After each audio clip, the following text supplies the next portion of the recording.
There it is. Hey, everybody. Hopefully you can hear us, see us, love us, because we are here for a very special ending to Into the Southlands. I guess it's an epilogue to some degree because it's coming after our finale that was last week. So if you like what you see today and you want to get caught up, hit our YouTube. But today we're celebrating Gary Con. And I believe it is Gary Con 13. That's what the X and 3... That's 13, right? 10 and 3 makes 13. That's math for So you. I've always been not particularly familiar with Rocky numbers. So I never really know when I see those together. Oh, right. The movie. Gotcha. Okay. Yeah. Yeah. Here we are though, celebrating Gary Con. There's been things going on all weekend, so we're kind of rounding out the joy that is everything Dungeons and Dragons brought to us by the great Gary Gygax himself. I imagine that you can check out more things after this over on the Gary Con channels and hopefully enjoy what you see today. We're Kobold Press. If you're here watching us on our channel, thanks for joining us. I don't have a lot of announcements. I don't actually know that I get to spill any beans today. I know. I feel like this is a travesty. Are you going to announce your own personal news? I was going to say, you don't have any award-winning beans? Come on. All right, I'll spill personal beans because y'all are making me blush on the spot. I'm very excited that my podcast, Stitch of Fate, Pod by Night, that I do with some friends, which is a Vampire the Masquerade podcast, just won 3 awards for the Audioverse Awards for Best New Podcast Production, Best New ST, so Head Storyteller, Game Master, and I won one for Performer for the Year. So that's pretty cool. It's I don't know, it's kind of cool. Yeah. If I didn't have this makeup on, I'd probably be blushing. So if you voted, thank you very much. If you didn't, well, go check my podcast out because we are officially award-winning. So there's some beans for you. I imagine by the end I'll have, dug up some fresh beans because I'm sure there is something to announce. All right. But that being said, I think Noir has some really horrible things planned for us today. So yeah. I'm just going to pass it right off. All right. And also, if you voted, but you didn't vote for Dot, we gonna see about you. We gonna find you, and we gonna see about you. Let you know what happens. It's okay. Hello, everybody. Welcome to Into the South. I'm gonna be your GM today. I should warn you ahead of time that we're gonna have a lot of rats, a lot of swarms, just a lot of rat stuff. So if rats aren't your bag, baby, we'll catch you next time. Yep. That being said, hi, I'm Noir. I am your GM for today. You can find me on Twitter, Twitch, YouTube, and Instagram as the Noir Enigma. And you can find me on TikTok as simply Noir Enigma.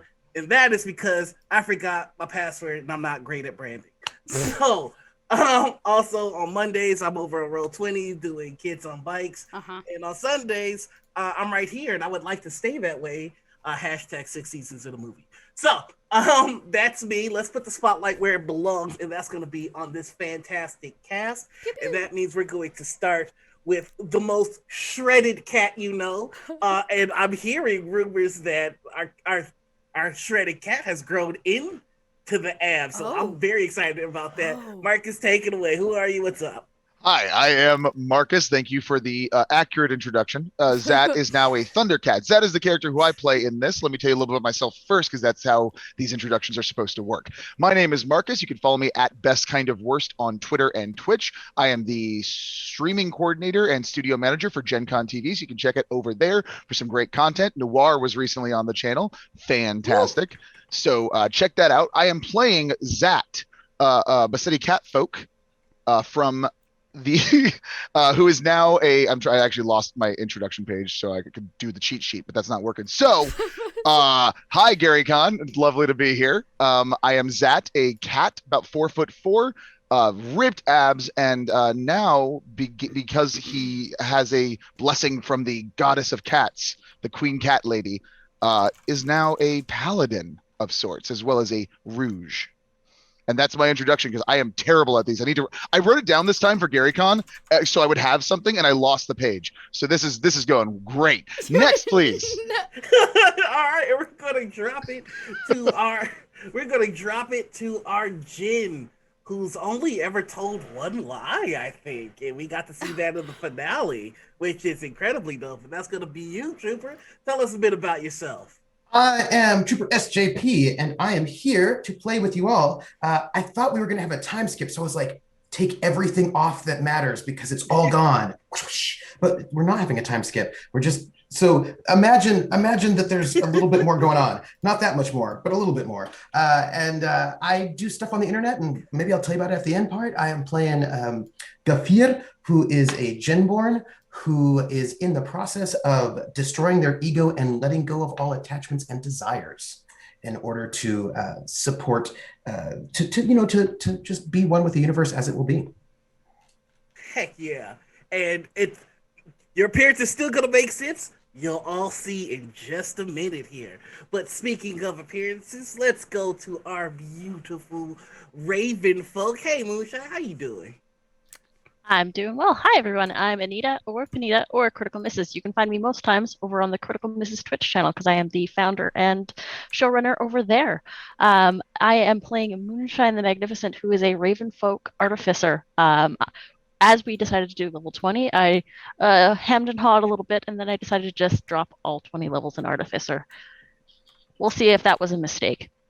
But Moonshine is the founder and owner of Moonshine's mystical marketplace of magical cryptic curiosities, and is about 5'6", black feathers with a little bit of a teal undertone to them, and is generally very excited to make any sort of a deal. But yeah, we'll go from there on to the next one. All right.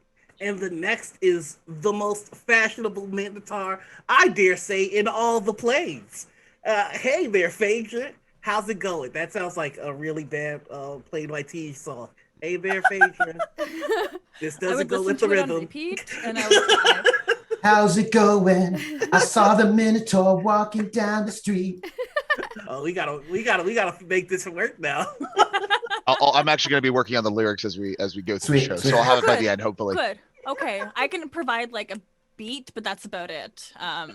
Yeah. So hello, I am your busy bee, Bee Zelda. You can find me on Twitter as @B_Zelda, and I'm joining you here as not just Phaedra the Fighter Minotaur, whose high ideal was to get his poor Labyrinth featured on the Fantasy HGTV in the Southlands, which never really did happen. But what did happen was a pact with a horrible, evil, demonic. What was their name again? It was super evil. Oh, Orcus. Orcus. God of undeath. Super The cool. god of About it. undeath. Yeah. Yeah. So, we made some deals, and then Phaedra was like, off screen, he was like, so, like, can I just get, like, a genie hookup?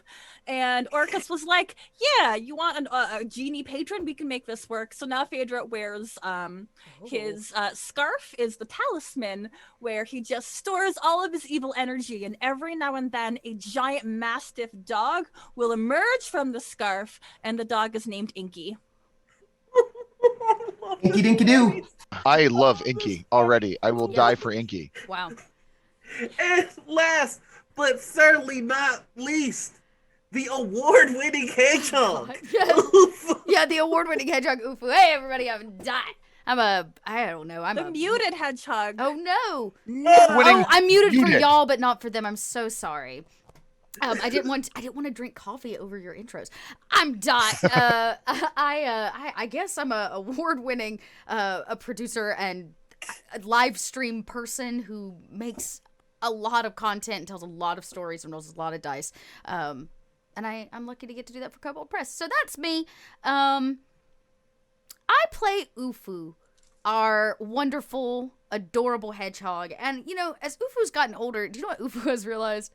They're a lot charming than they realize. So this time around, they took 4 levels in Bard and 16 in Monk, which means they are the most charming, most agile, most adorable little hedgehog folk this side of, well, all of the Southlands. All right. And that is a perfect segue into picking up our story. You see, when we last left off, our heroes had just gotten entangled with an archfey named Vernestra, who wanted a love that was epic in proportion, to either happen in her name or to not happen in her name. The heroes were able to make that happen by expelling a dark patron from a knight who had bound his love to a terrible curse. And they bound that evil in Phaedra. So Phaedra now carries the dark pact that our knight would have dismantled his love with. Upon doing so, they were able to successfully complete Bastet, the cat goddess's trial for Zat, and Zat has now become a champion of Bastet. So everything kind of ended up going their way for the most part. And we catch up with our heroes leaving the cave that belonged to Gafir, the child of the Briar, little imp thing in Vernestra. And they're walking away. And they find a nice little... Gafir Jr. Like, we just have to, just to distinguish. Gafir Jr. It was Gafir the I do have to be clear. I think I'll say lesser. Gafir 2. Yeah, Gafir Electric Boogaloo. Oh, watch out for that one, because there's going to be pop and locking. I didn't know that little stick creature could pop and lock like that, but it's cool. Impressive. You know We what? never That's really canon got- now. I can do what I want. I am God here. When the credits roll on this epilogue, there is going to be a special sequence in the credits where we do have Gafir 2 or Lesser Gafir dancing. That will happen. That's gonna have to happen. If you're Number an one animator, champion sound. get on it. But our heroes find a nice quiet cave, a nice quiet cove in the desert to really get their first long rest in some time. And the rest comes to you all. And it's peaceful. There's no worries. Zat, you still have Love's Embrace, the great sword that can become 2 skimtars. Oh my goodness. Fire and ice. And you haven't heard anything from Bastet. In fact, you travel 2-3 days and you haven't heard anything from Bastet. And then one morning, after a nice, long, uneventful day and a very calm rest, you all wake up and you hear, and there is a crack in the ground that separates you from the rest of the desert. And then you hear bloop, bloop, bloop, bloop, bloop, bloop, bloop, bloop, bloop. And out from that crack comes a creek of sparkling milk. You should not trust that. Sparkling milk does not run in rivers. Zat has already started walking. Okay. Zat has already started walking towards the crack in the sparkling milk. That is happening. that don't look a gift creek of sparkling milk in the mouth, I think, is a saying that we do up in the north. Definitely the same. Yes. And as soon as you make your way to the creek of sparkling milk, you see a reflection in the milk that's not your own, but rather Bastet.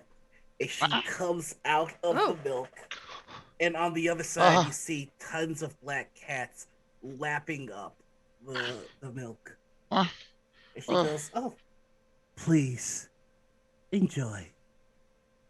I must treat my guardian after all." Zat is while she's saying that, Zat has already left when she gave the okay. Zat is already there. How does it look? Because I'm imagining Zat's whole head is in this at this point. It looks like you ever see those postcards where somebody's like like sitting and just looking at the water, or Mhm. somebody's like skipping rocks. Yeah, It's yeah. like that, but instead of water, it's sparkling milk. Okay, so Zat is whole-headed, dunked in, tail up in the air, just full all the way in there. You can actually, if you look closely, you could see the seemingly endless supply of sparkle milk go down a little bit. Like if you notice, you could see it going down. Wow. Go ahead and give yourself advantage. But now you are behind her in the milk, and she's standing and looking at the rest of your party. And she goes, well, I have a champion, and he's been tested thoroughly. But his companions, now that remains an unknown quantity. I can smell the potential in all of you, but what you'll do with that potential remains unknown.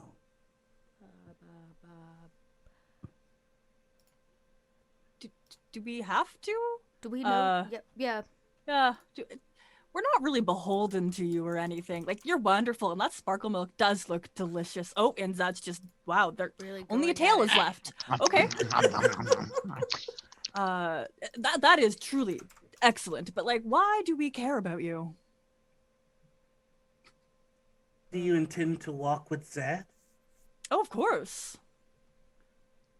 Then inevitably you'll be involved in my dealings. Huh. I have no doubt that your patron will soon test the same. Oh, I mean, if he says okay, then that's fine.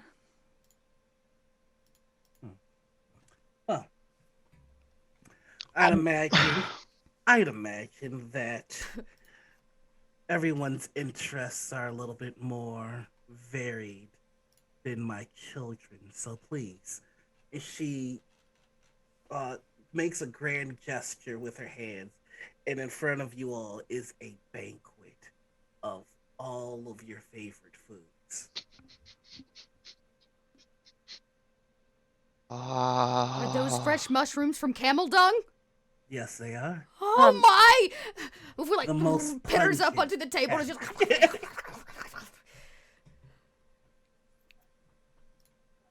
Quick sidebar. The last time that we dealt with a deity level thing, I'm still a little bit gun shy about that. That's fair. That's fair. I mean, that cake over there does look delicious. Oh my god, there is 100 layers in that. But anyway, gun shy. Yes. It is quite a nice trifle. Let's be honest. Truly. What are our fears? I got distracted by the cake. Well, last time I lost my heart, and I'd rather like to keep it. Right. That is valid. Where's our rational? Gefir, where? Oh, there you are. I have not moved. No, I know. I sometimes think that you do, and then I turn around and you're right there, and I'm startled. What are your thoughts? On what? The banquet? The sparkle milk? I wonder about whether or not sparkle milk occurs naturally in springs. And what do they call them? There is a name for this. These springs from the mountains. I always found it strange. I've never been to the mountains. Mountains have springs. I believe so. I believe I have seen advertisements for these things in the city of cats with special sparkling milk that is fresh from some sort of springs in the mountains. Like glaciers sort of thing? Like I glacier believe fresh? so. I believe so. All I know is that, milk. yes, that these things they cost twice as much as other sparkling milks or just regular milks. Oh, yeah, that's just regular sparkling milk that's just about to go off. Oh. They want to sell it extra fast, so they'll that's neither here nor there. Oh my god, there's what is your food? I mean, Kafir, which one's there's a yours? little bit of everything there. Which one's yours? Gafir has no favorite foods. Well, then one of these is your food. It doesn't have to be There your is favorite. I would like to point out that I don't know if you can see this, or I don't know if you can hear this, Kafir, or smell this, but I believe on the table there might be a zebra pie. Some zebra pie, if you're interested. If it is Gafir's favorite food, it would be bread and water. That would be it. Look, there's plain bread and water. This I is think yours. There's a jug of just like distilled water, and then there's the jug of lake water. We've got spring water, meadow water, ocean water, glacier water. What is your preference, or just like that? I think that water's just been sitting out. For I some think time. what Phaedra is asking is, what are you looking for? I shall not be partaking. you have to eat. Yeah. I actually do not need to eat as much. But you still have to consume on the occasion. I have rations, and I consume much less than other people. But keep your rations. It makes much more logical sense to keep them and to eat what's been given. Mm-hmm. Freely. One still doesn't trust. He's going through a phase. Kafir. New phase. They've always been. That's kind of like their thing all the time. Yeah, I don't know. Since I've met them, it's always been. If I am to be poisoned here and die in this moment, then it shall be. Oh, good. Gafir sits down and just has, to be polite, a drink of water and a small piece of bread, and then stops. Zat pulls his head out of the sparkle milk, and you can see it kind of running through his fur, and just like he's trying to lick it off his face while he's trying to talk to the goddess cats. Thank you so much for all of this. This is wonderful. This is the best anything I've ever had. I do have a question for you, if that's okay. Yes.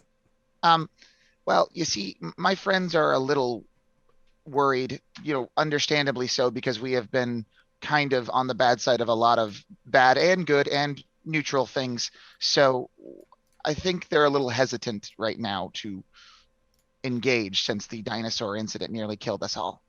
Oh, I completely understand. I have had food and water. I've accepted the gifts from the goddess who tried to murder us earlier. Uh-huh. You did great, Gafir. Thank you so much. That was really thoughtful and sweet. I appreciate it.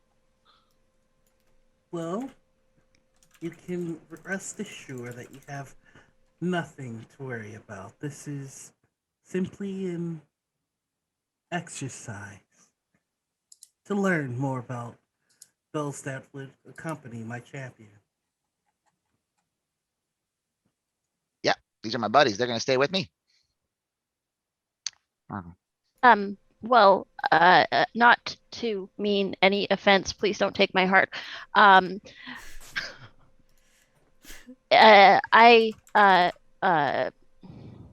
generally don't. Recent events have made me not really want to take gifts. Mm-hmm. If it's all the same to you, I think I'll just hang back. Please don't take my heart.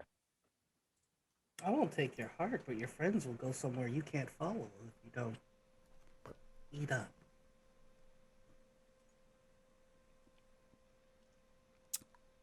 I have a question. Yes. Well, I have two questions. Mm-hmm. What would you prefer us to call you? We are polite people or folk. We are polite folk. Mm-hmm. You can call me Bastet or Your Majesty or Great. First Milady or Mistress. Well, we are familiar, Master. but Bastet. Our friend here, Zat, is now a warrior for you. I imagine Champion. He's a champion for you. He's what is your long-term plans with him? What a very excellent question. Well, you're welcome, Bastet. Eat up now. But you didn't answer the question. Yet. Moonshan's gonna go for some grasshopper pie. So much It's so protein. good. It's so So good. good. I will show you how my last champion fell. And we will see if in time you might become someone or something. A force that's beyond even my last.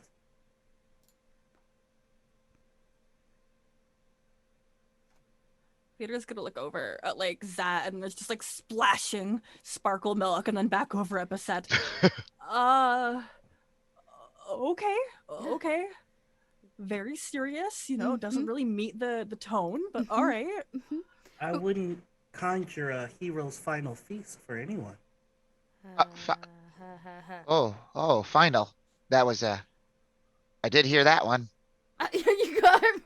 Uh, the effervescence of the milk is still sparkling near Zat's ears, but he heard they flicked and a little bit of milk split off when he heard final meal. It seems Moonshine was correct. I have no intent of harming any of you.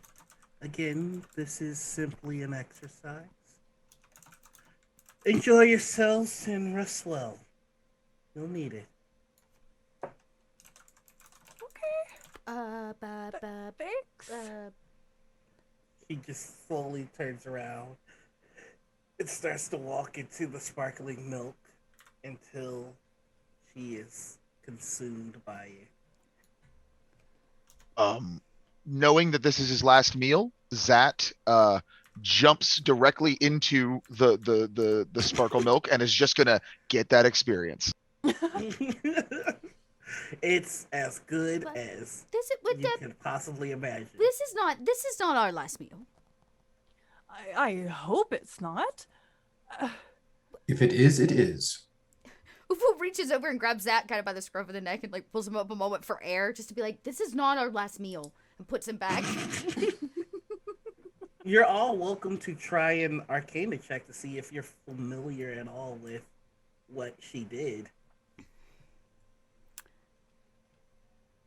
Oh, if you're talking, Anita, I cannot hear you. I was muted. I would like to try that, please. Go ahead and roll me an Arcana check. Ah. Arcana or religion.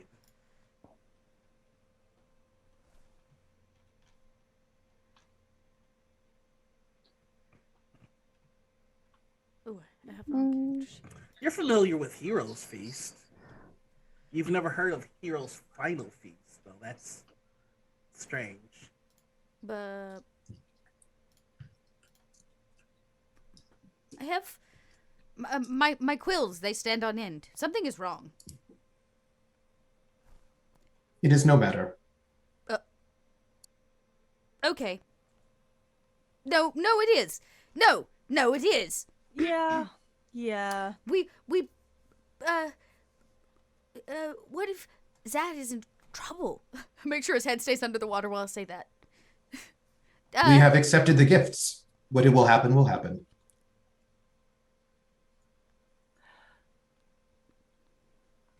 How you feeling, Zat?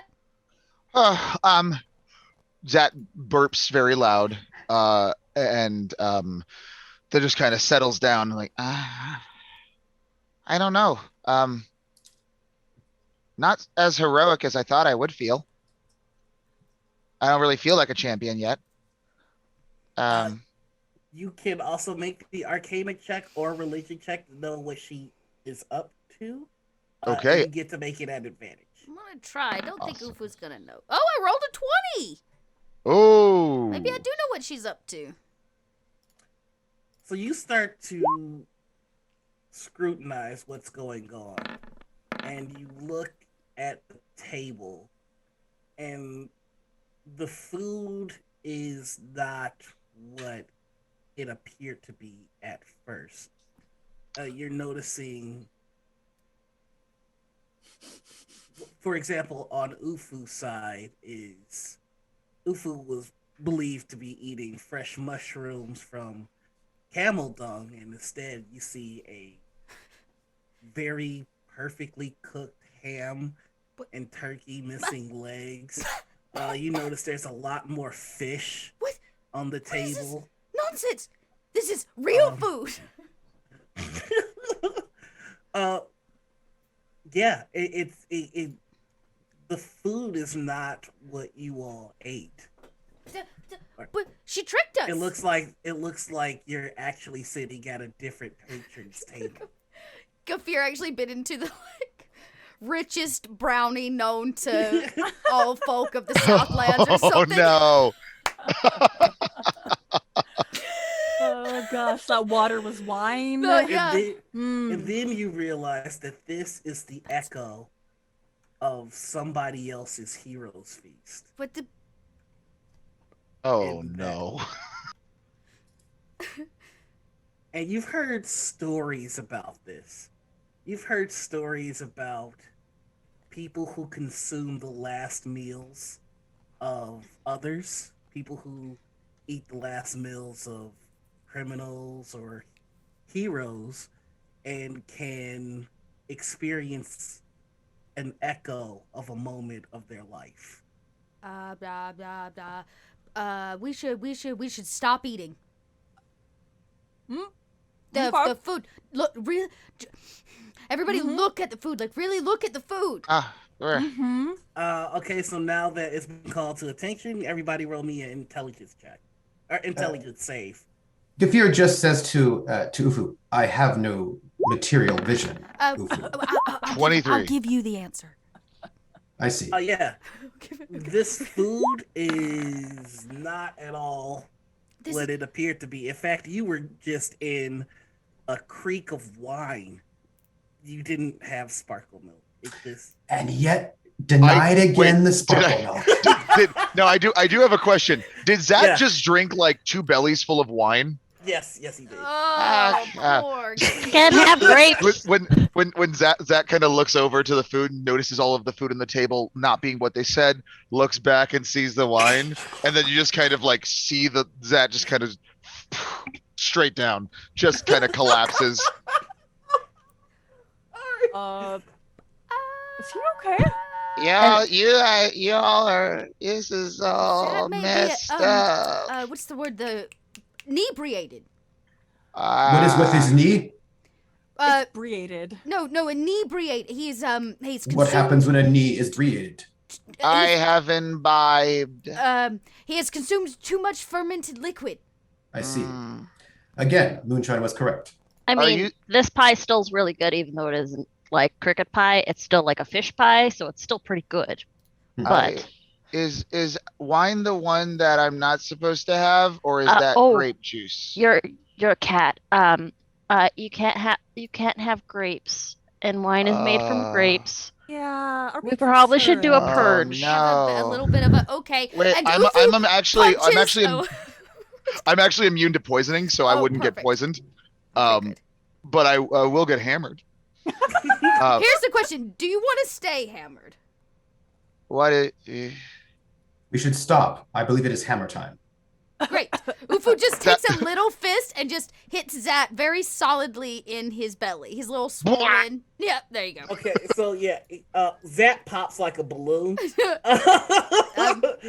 and is out for the count. And strangely enough, you all start to waver Oh, and wobble so sleepy. until I-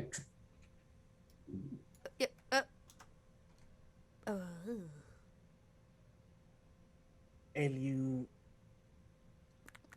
are in a white void and you hear, I wonder what you might be. And in that moment, when you hear that voice, you imagine yourself towards the end of the journey. You imagine the powers that you might hope to acquire, the adventure that you hope to be. And you wake up in a dank and dusky cave with the knowledge that there is something up ahead that must be stopped. We are all together in this instance, right? Mm-hmm. So Okay. you all wake up in the dusky cave, and the only thing you're sure of is something must be stopped. And you have the image of yourself as the adventurer that you want to be. And when you wake up, that's who you are. Including equipment? Mm-hmm. Oh. Oh. Fish pie. Are we? Well, What does Moonshine look like? When Moonshine is the adventurer that she wants to be. Oh yeah. Moonshine is now bedecked in dozens of rings, some of them glimmering with magic. Buddy is now this beautifully, like, intricately constructed, a little bit less ramshackle than he was before. Is now still wearing the dress of defense, but with a resplendent cloak. As well as, let me just pop up because as an artificer, I can do more infusions and I can have them all. This wonderful, like, amulet that's shaped like a heart. And obviously still the goggles, but the goggles now look a little bit nicer. There's a couple more fixtures on them. And is just sort of, this is a little bit different. But still, the hoarder's backpack is still there, but it's even more full now. Oh my gosh, yes. All right. And let's hear what Phaedra looks like. Epic Phaedra. Ooh. I think he wakes up in that one jacket that had been coveted, that had never truly been worn. He's wearing it, and wow, does it ever look good. It's got like this high collar that has like white roses emblazoned on it. His makeup is a little bit darker than normal. I think he's going for a little bit of that edgy look. Even his fur looks like it might have been dyed just a little bit darker. He's maybe got like some nice eyeliner. It's smudged a little bit too. Got to really like live up that edgy look. Even his horns are like a little bit extra sharp too. And I will add that your shadow now moves independent of you at times. So there's just this really haunting moment where you're standing there in the light and your shadow underneath you walks in circles around you. Now we have epic level Ufu. Yes. Epic level Ufu. Epic. Okay. I imagine that we see everybody waking up and they look epic. Ufu is flat of his back, laying on the ground. He has what was his staff, that like fresh piece of like green bamboo that has been turned in, still his staff, but is turned into a flute. And he's like feet, toes in some holes, and his hands in other holes, and he's just like fluting it up, just like. But it kind of sounds like a didgeridoo, so it's kind of weird, but it's also kind of cool. And Ufu's just over there, just jamming away. Other than that, Ufu wears the same clothes, has the same hair, looks almost exactly the same. His I guess his powers don't manifest much on the outside, but he is over there just barding it up, just. And epic level Gafir. What are we looking at here? Gafir, externally, one might say looks about the same, except that rather than their sort of middle-aged 60s, like 63, Gafir is 63 the last time you knew them, but now they look to be about 110, 120, so close to the end of their life. They are ragged, I would say. They look not taken care of. They look as if they have sort of been sitting in meditation for decades. They wear only a linen shirt and linen trousers. They have almost nothing on them. no items, no clothing, and nothing basically, except for like a water skin and a small pack of rations. The Gefir that you knew had worn sort of like a cloak of blue, sort of bright, but all color is gone. It's only white. The Gefir you knew also had this glaive that they had broken recently, and that glaive was the only thing that they had on them that had any sense of care to it. It was clearly a very old glaive that had been gilt and had a lot of sort of detail, was meticulously taken care of by Gefir with a very sharp blade hook. It was clearly something that was quite old, and Gefir broke that, leaving only sort of like a not functioning quarterstaff. And this Gefir, level 20 Gefir, does have a glaive, but the glaive itself is plain. It is wood with a blade that has not been sharpened, that has not been polished. It looks perhaps handmade even, and not well maintained, as if ego and arrogance and all of that is no longer applicable. It is just a blunted plain. It's a glaive, as long as it functions. As long as it functions.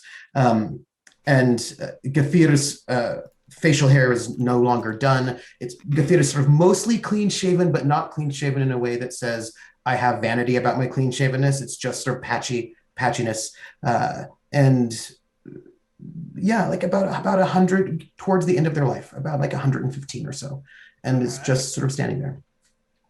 And Zat. So certainly not least. Zat's kind of in his own head. He very much hears. He's like, I'm a little cat.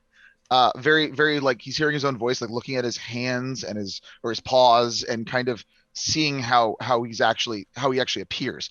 Zat now is standing 1 inch taller at 4'5".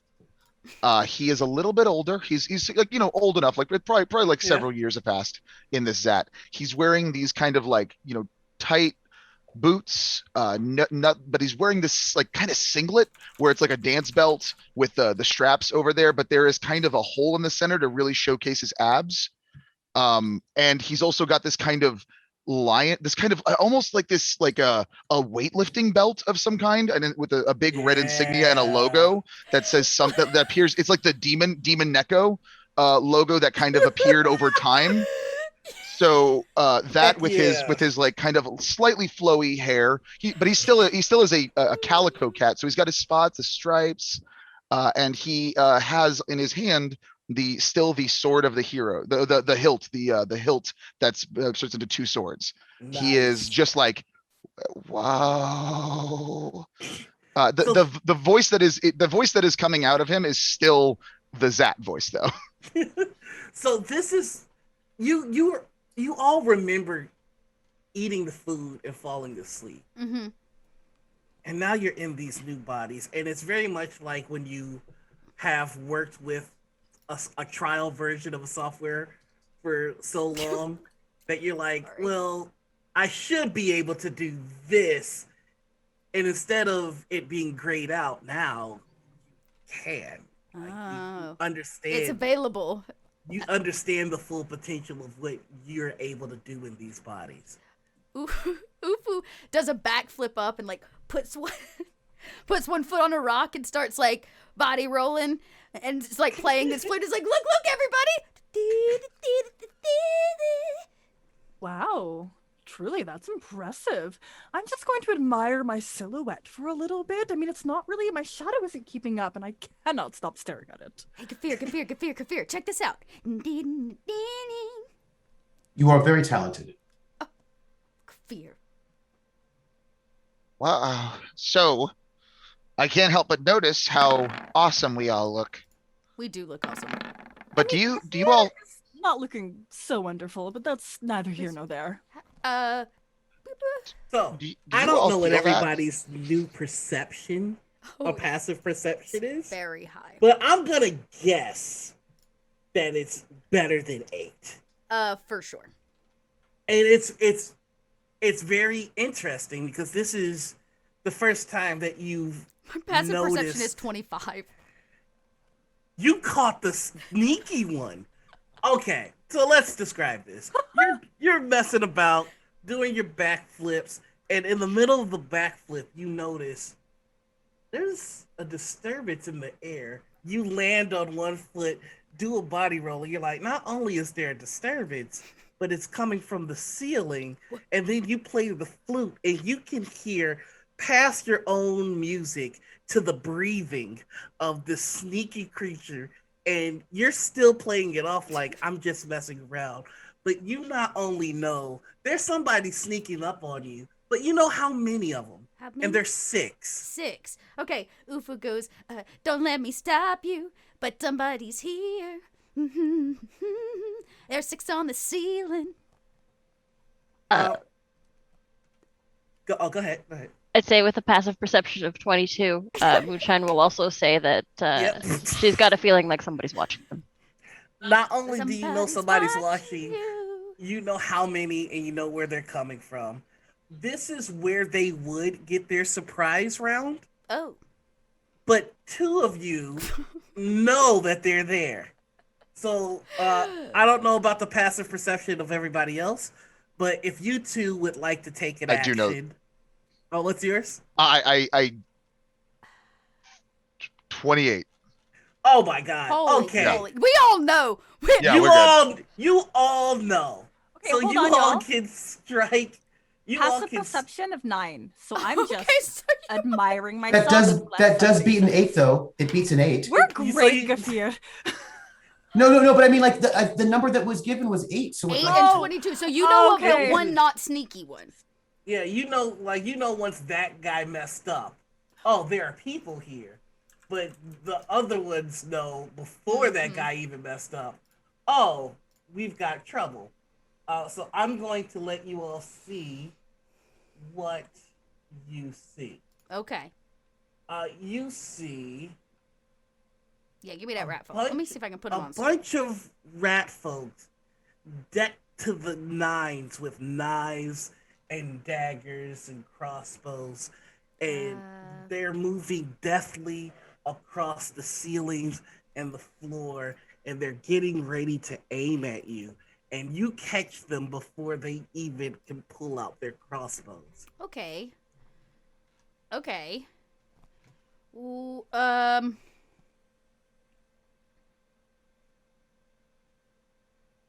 So I'm going to give you all one chance to attack first, and then we'll do initiative. Yeah. Okay, cool. And depending on what happens, we might not even need to roll initiative. Is there? I have a question now for my sword. Is there any special way I need to activate it? Do I hold it above my head and yell something, or? I believe you yell for the power of Grayskull or for the honor of Grayskull. One of those two. Just for reference, in case I didn't do a good. I'm sometimes bad at explaining things, so I decided to do some visual medium. This is roughly what Zat looks like. What is wrong with you? Right. Yeah. So just so you know. You might have to say like thunder, Zat ho. That might probably something along those lines. I think. Yeah. Give me sight beyond sight, that sort of thing. Okay. Just for anybody that's wondering, I have Love's Embrace also on the map, so you can see that. Okay. Oh, there we go. Yep. Okay. So Love's Embrace does require a word for the fire and frost ability to kick off. And it is programmable by the owner upon attunement. Oh. Okay, Dot. I'm gonna think about these special words. Why don't you go ahead? Okay, Dot. Okay, well, Ufu's gonna go. Oh no, they are not. And Ufu turns and looks at the ceiling and is gonna cast something called Earworm Melody on one of them. I just need to target. I think I only get to target one. I'm gonna put this in here. Oh wait, can I target more if I? Oh, wait, hang on. On the failed. Raise it to a higher level. Okay, target repeats at the start of each turn. Okay, no. Okay, I think I'm gonna just do this so you have it. All right. So I'm gonna cast it. I'm gonna cast it at. You know what? We're going all out, y'all. Let's do this. I'm gonna cast it at 2nd level because I can do that. So, oh, that wasn't very good. It doesn't matter. You need to be a D. That should be a wisdom save. That should definitely not be 0. Hang on. Let me fix that for you. No worries. So wisdom? I need to roll a wisdom save. That should be a DC 17 save. I'm actually re-roll that because I did not roll right at all. Let's try that again. That's okay. I did not roll right at all. I rolled better. There we go. So now you got your 17. That's what I needed. Okay. Wonderful. They're not very wise. Ufu digs deep and takes that melody, somebody's watching, and digs it magically deep into this little rat folk's skull so that it plays over and over and over and just trolls them for 2d4 of psychic damage. Oh my god. Oh my gosh. So you can take 4 psychic damage as the melody plays over and over every turn. You just hear a high skittering sound and a screech as it's like banging its head against the wall, trying to get this tune out of its head. You did 8 damage, you said? I did. Oh, I only did 4. Oh, Plus the original Earth One melody, which is... Oh, no, it rolled it for me. So 10. I'm sorry, 10. 10 points of psychic damage. Yeah, it rolled it for me. Yeah, it's trying desperately, just banging its head to get it out of there. Oh my goodness. So then how many would you say there's 2 or is there multiple, just multiples? There are 6 of these guys. Yeah, six, that's what it said. Yeah, Ufu told you there were 6 of them. Okay. Zat holds up the hilt up in the air and just can't make it quite work. Trying to the words are not coming, so Zat just feels this energy within his heart and lets out the loudest roar I guess you've ever heard from Zat. Just this like a really bad cat hiss. And I would like to use dragon roar to voice amplify the mind of one creature. The target must make a saving throw. Let me just add that in the chat. Target must make a saving throw. If it fails, target is 1d4 psychic damage and is frightened until the start of the next turn. Are you aiming at the same one that was hit by the tune, or a I'm going to hit it a different one. Gotcha. And these rats are very caught off guard because they thought they had to drop on you for sure, except the one. But he knows what he did. And yeah, so this guy, it's a charisma save? Oh, my bad. I rolled, let's do charisma, which is not much better. 16 still fails. So they take 2 plates of damage. As you see him flinch and fall back into the rest of the group, and then there is some skittering and screeching in Thieves' Cant as they're trying to get themselves hyped back up to finish this job because they need to protect something. Oh. Okay. Who else is getting an attack off in this surprise round? That would be me. All right. I don't like how you said that. Well, about that. Oh God. Uh-oh. You said there's some on the roof? Yeah, they're on the ceiling. Yeah. They're all on the ceiling. I'd like to cast some grease up on that ceiling. I want you to know I hate your guts. I know.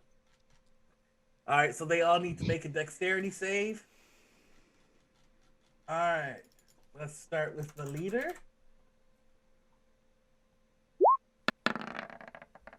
He rolls an 8. He fails. The next one, he rolled a 20. I'm guessing he makes it.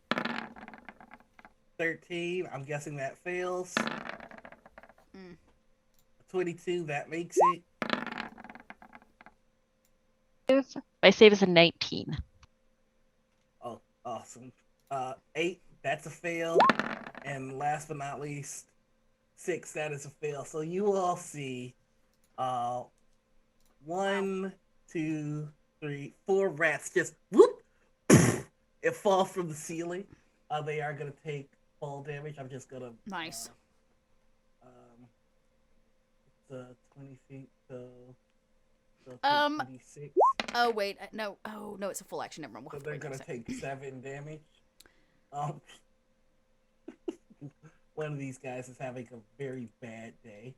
Um, Well, they messed with us. That's the problem. It's true. I mean, they didn't really do anything yet. They were near us.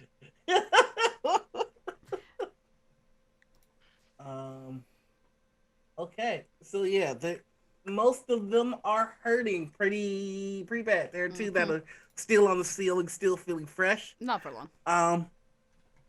Is there anything else anybody would like to do before we roll initiative? As like a free action, or everybody got one before we go into Yeah, everybody gets one attack before we get into this. Because you all got the drop on them. Yeah. I'm trying to figure out if this can be an AoE or not. I thought we were gonna hear the words every warlock says. Eldritch Blast? Eldritch Blast. See, this, I have something that is potentially more fun. So whatever mouse rat dropped from the ceiling in front of Phaedra, he's gonna throw his hands up like, oh, that's disgusting, and like try to bat it away, but upon the touch, he's gonna cast Bitter Chains. Ooh. So let me pop that into chat so you can see it at the same time. Oh, why is there? Oh, because I have to make a hit. So with his Minotaur hand, with definitely has black nail polish now, like nice long nails that are like coated in black. It's iconic with the occasional gem studs.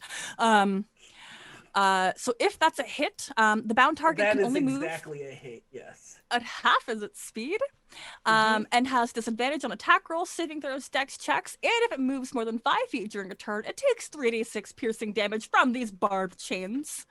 I think probably like after I cast it too, I all of a sudden get like a spiked bracelet around my wrist. It just looks so edgy. Oh. So here's how I'm imagining it, and you let me know if this works out. I don't think Phaedra would want to touch this thing. No. So I think the reaction is, ugh. And when you say, ugh, a spike bracelet manifests itself, and then the shadow that's walking around you stops right in front of the thing. It just grabs it. Yes. Which is goth and metal as shit all at the same time. All right. Dope. And Kafir, was there anything that you want to do? I will just say, and I'll make a persuasion check. I will say, violence is not the answer, you creatures. Lay down your arms. Let us speak in a way that is peaceful and resolve this without violence. Roll me your persuasion check. Is this the same Gafir that we know? Something seems off about them. I roll a something. I roll a 21. 21. Wow. What language do they speak? I don't know. I'm speaking common because. Okay, you're speaking common, not Jin. Mm-hmm. I don't think they shouldn't have their own language.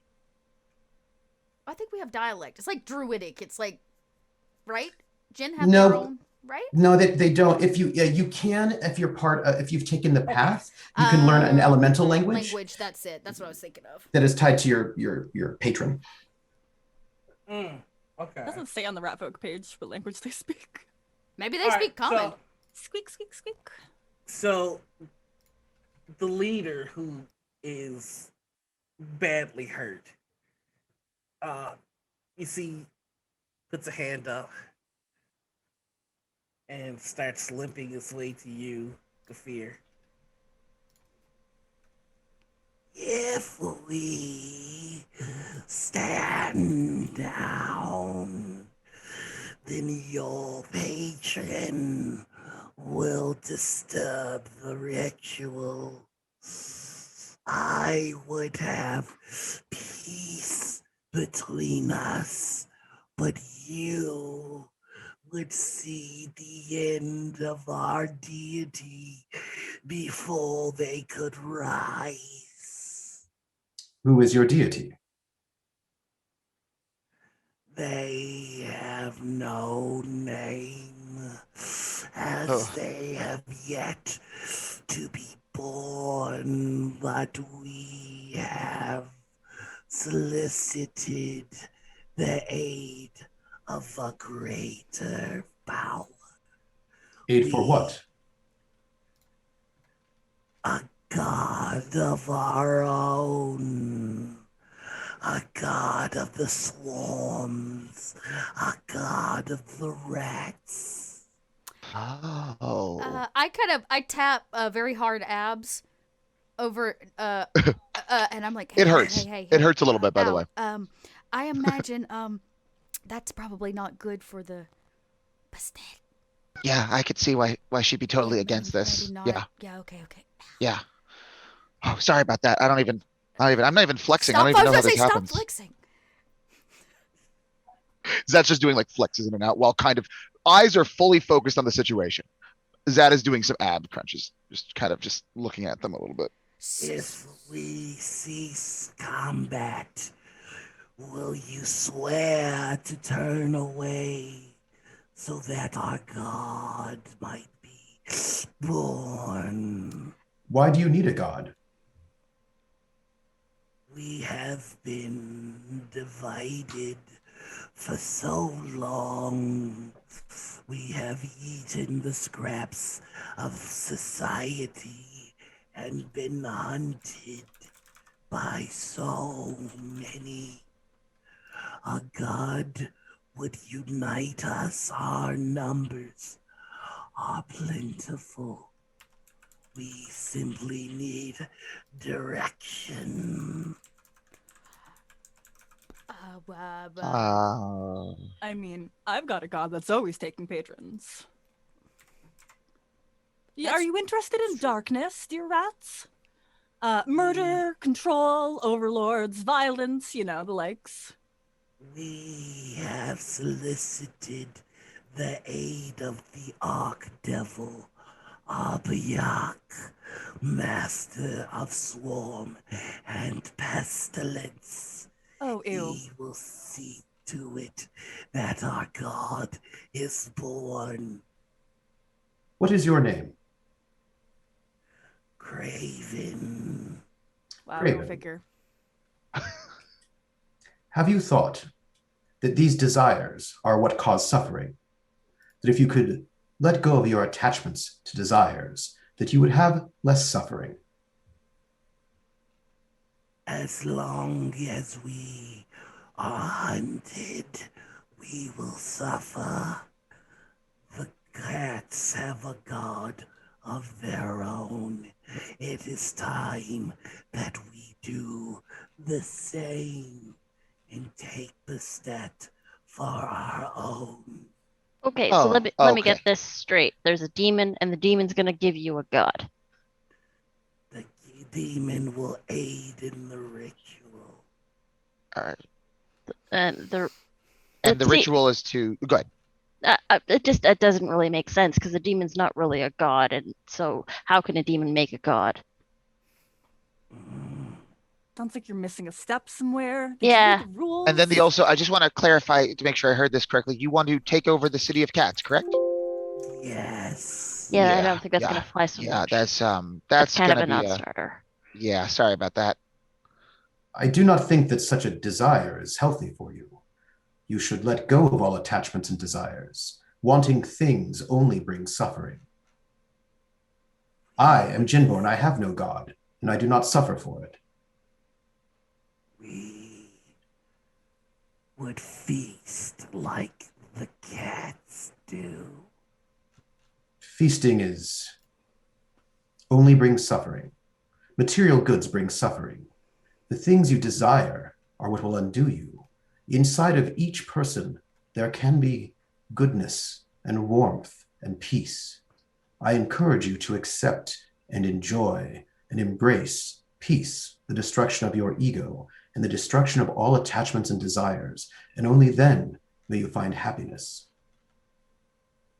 and an end to suffering. Survival does not allow for morality. We are prey, they are predator, and until that balance shifts, we will do what we must to turn the tide. I have heard your offer, and I must decline. I believe that you will change your mind in the future. I believe in you. I believe in your inherent goodness. And with that, we roll initiative. Okay. There's gonna be no future. They're gonna be dead.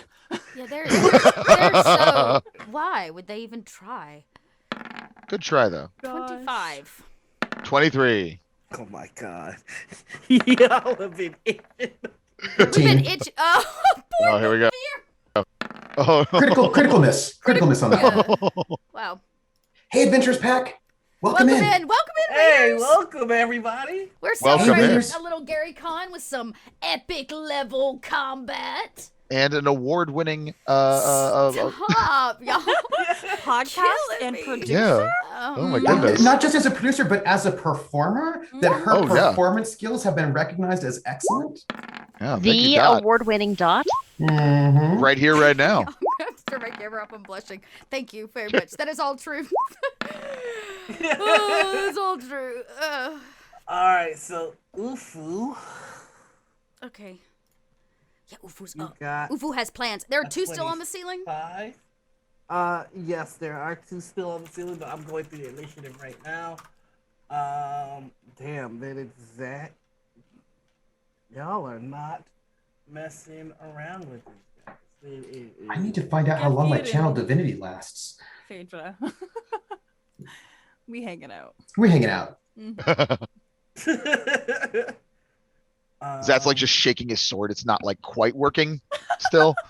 When something doesn't work, you just shake it to hope it does something. It usually works for Zat, to be honest. I mean, honestly, yeah, Zat. So you wrote a character that accidentally fumbled and bumbled their way into like really screwing up Oh yeah.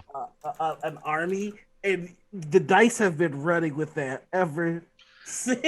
Yeah, it has been specifically like every time it's just benefit. It's wild. I'm happy. I'm happy that the Zat somehow infiltrated the system. There's a Zat in the machine. Wow. Oh my. Okay, y'all Yeah. really did roll interesting for initiative. Shine's got the goggles on. Am I within 10 Oh my feet of all goodness. of the peoples? Yes, you are. Thank you. Luke, then Phaedra. We're almost there. Sorry, I'm the worst at initiative. I think while you're doing that math, because like Gafiat and Phaedra are going last, like he's gonna turn to them and just be like, "So you really don't have any material needs? Is that why you're dressed so? Oh, can I just like give you my scarf? It is very evil, but I think you look wonderful in it." No. I mean, I will honestly, take it if it's important to you, and I will hold it. I like that But the I do not rat have does- needs. All right, and then we Fuck. got two. looking good.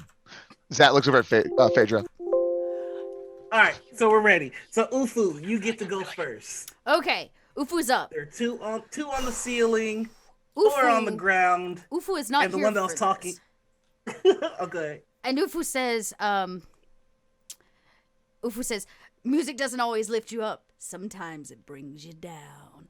And Ufu cast Amplify Gravity on the ones on the ceiling and is going to drop them to the I floor. think they already all fell from the grease. 2 more, right? You said 2 No, more there are 2 still on the on the ceiling. ceiling. I'm going to try to get them in the grease ideally, but I'm going to cast Amplify Gravity.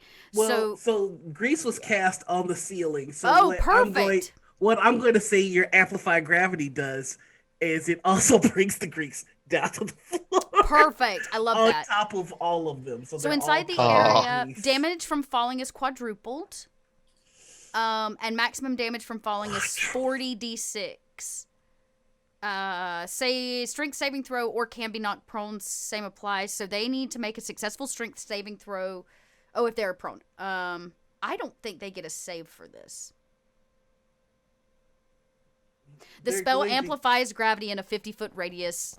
They're on the going area. to get a strength check, but it's going to be at disadvantage because they're still grease. So what they're holding on to is Great. slick. Great. So 6 and -1. Great. So they're going to fall. How far do they fall? They fall 20 feet. 'cause So I had the last 2d6 two per take 2d6. 5 feet. So 2d6 Oh per 5 my feet. god. So they will fall. So 5 and 40 is 8, 8 and 2 is so 16d6. As they fall to the ground, I hope I splat them. 47 points of damage. Smush. Would It's that just kill rat them? paste. Yes. Does Are they that- rat paste?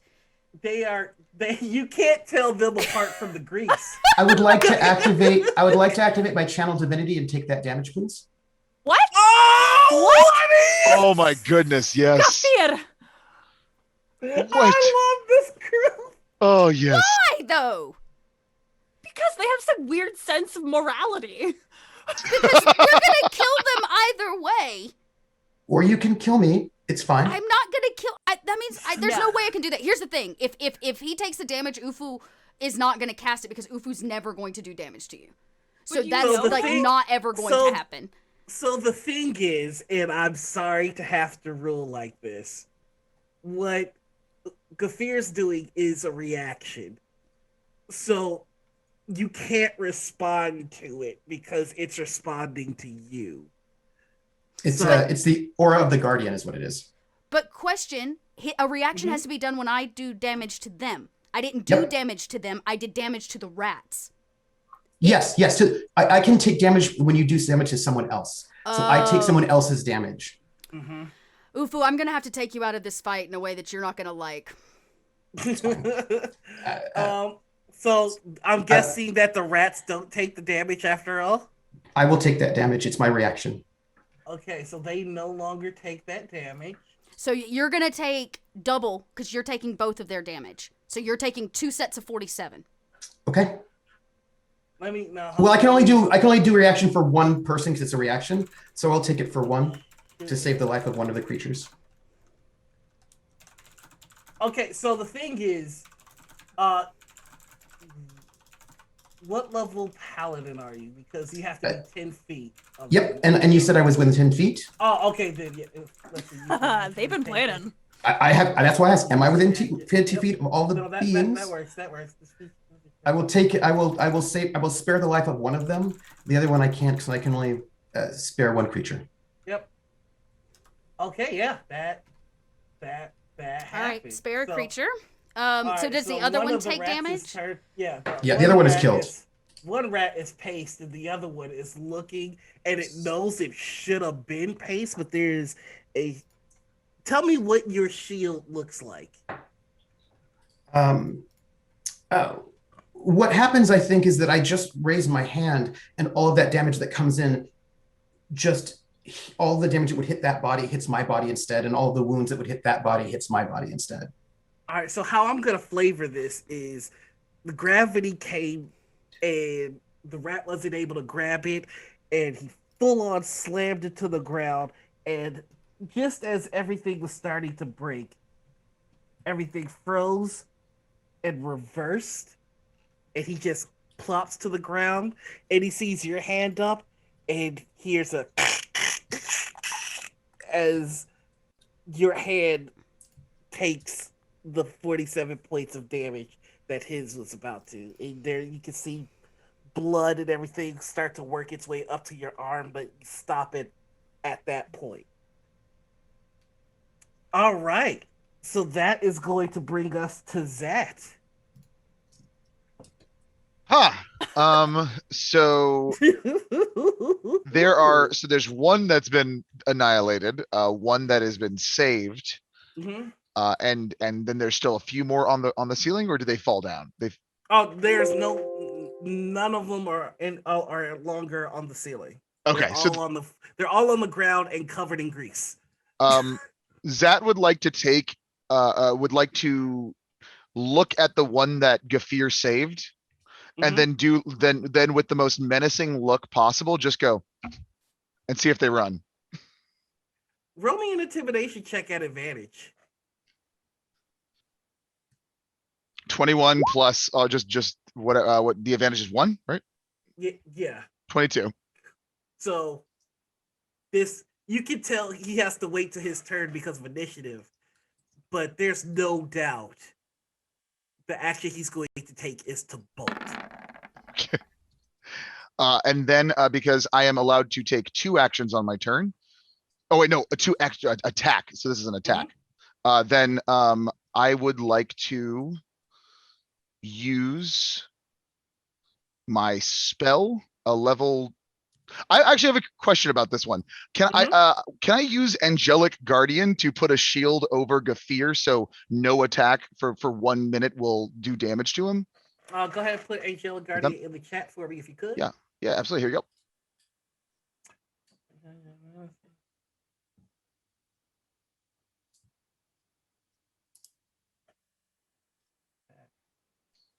Yeah. So this would get in the way of any attacks, but it wouldn't get in the way of Kafir using their ability to take damage. Okay, then I am. Okay, so I'm looking. So Gafir, they are over there. I am just going to, as a precaution, do that anyway. Cast Angelic Guardian on Gafir. So what happens essentially is a figure, a minor celestial manifestation to protect a creature within range. It's supposed to be a human head, but I'm going to ask that it is a calico cat head that's just like floating right in front of Gafir, right in front of them as they are playing, and that is the end of my turn.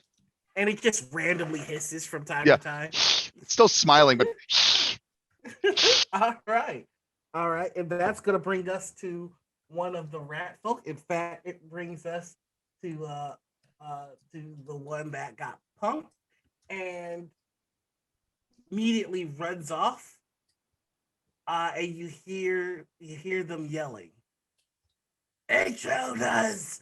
Intruders! Uh-oh. Please help! They They turned Philip into paste." Philip, no. Oh no, Philip. So this guy is gone. I like Philip and Craven. Those are my 2 favorite rats. Really, really good names. Look, they can't all have metal last names like Craven. So next is Doug. I think you missed me. Oh no, I'm sorry. Let me see yours. You were 21. I'm so sorry. Yeah. It's okay, I never roll high on initiative, so. All right, no, go ahead.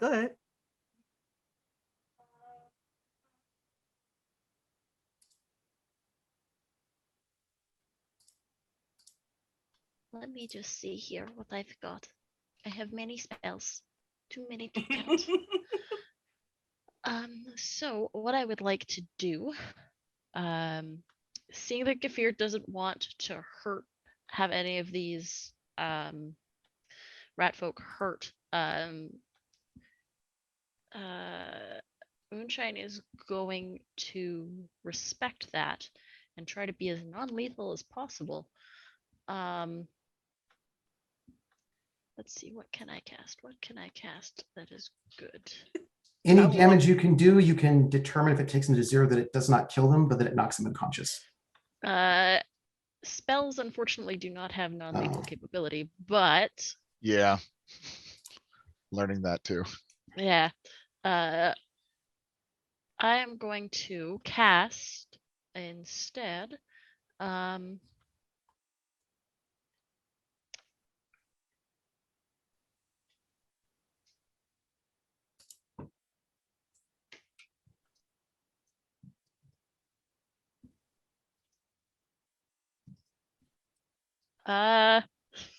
this is gonna be a weird thing to do. I'm going to instead, I think also remembering what was said about the last guardian falling in this place, I'm going to give Zat a pat on the shoulder, and I'm going to cast Death Ward. Oh, what does that do? If you fall to 0 hit points, you instead have 1 hit point. Oh, wonderful. Well, thank you very much. It lasts for 8 hours. It is not concentration. Nice. That's a great All right. spell. Anything else? And then I'm just going to get ready for the... You're muted. We muted. Yeah. I muted and I unmuted myself. I'm just gonna try and back up and be as non-confrontational as possible, and potentially just if anybody goes down, I want to make sure that they can get popped back up. Gotcha. All right, that's gonna move us to the next rat folk, Philip. Philip is going to he got his you can see he's just kind of trying to choose who to shoot at. You all present a bit of a problem.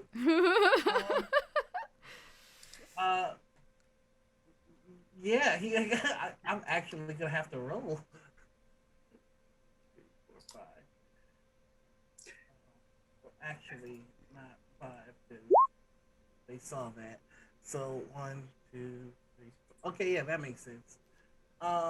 So, and I lost the stats. No. Okay, I got them again.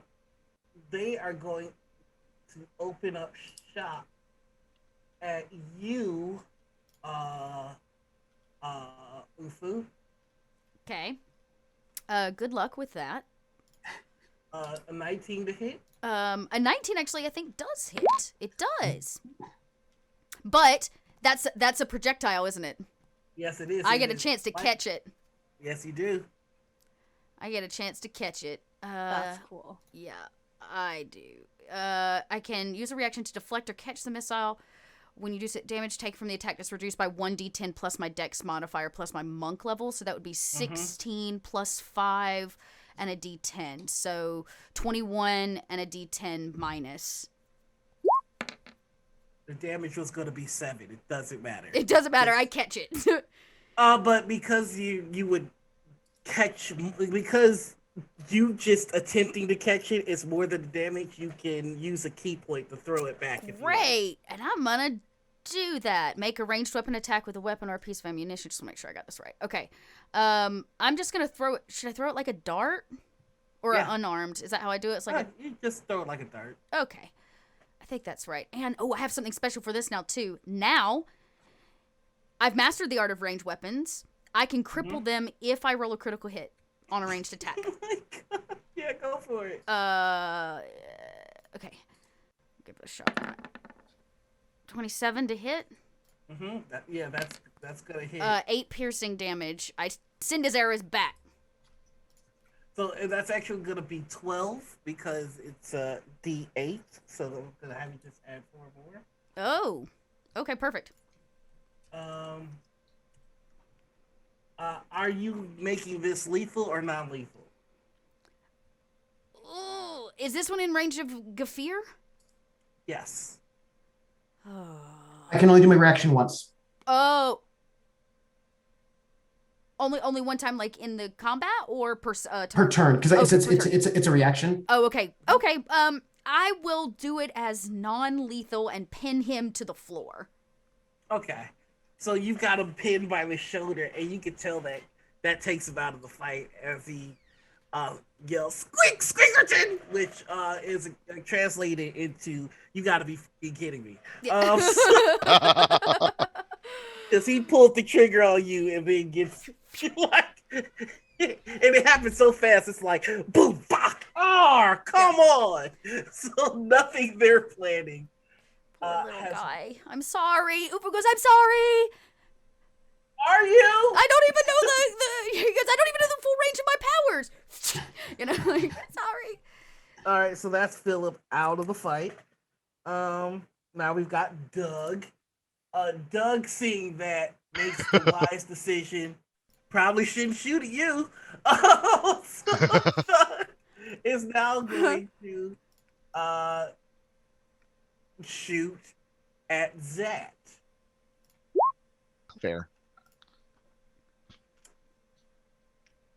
I'm gonna guess that a 10 does not hit you. No, I also have no, it does not hit. Yeah, correct. Okay. I'm just gonna say that the arrow comes at you, and you flex, and you just see a crossbow bolt destroy sheer force of abs. Wow. Is that like winces? Like he's like, oh. And it's like ripped apart string cheese. Like it's kind of bent. Oh, huh. And he does get another shot. Nothing's working, so he's gonna shoot at Phaedra. Oh god.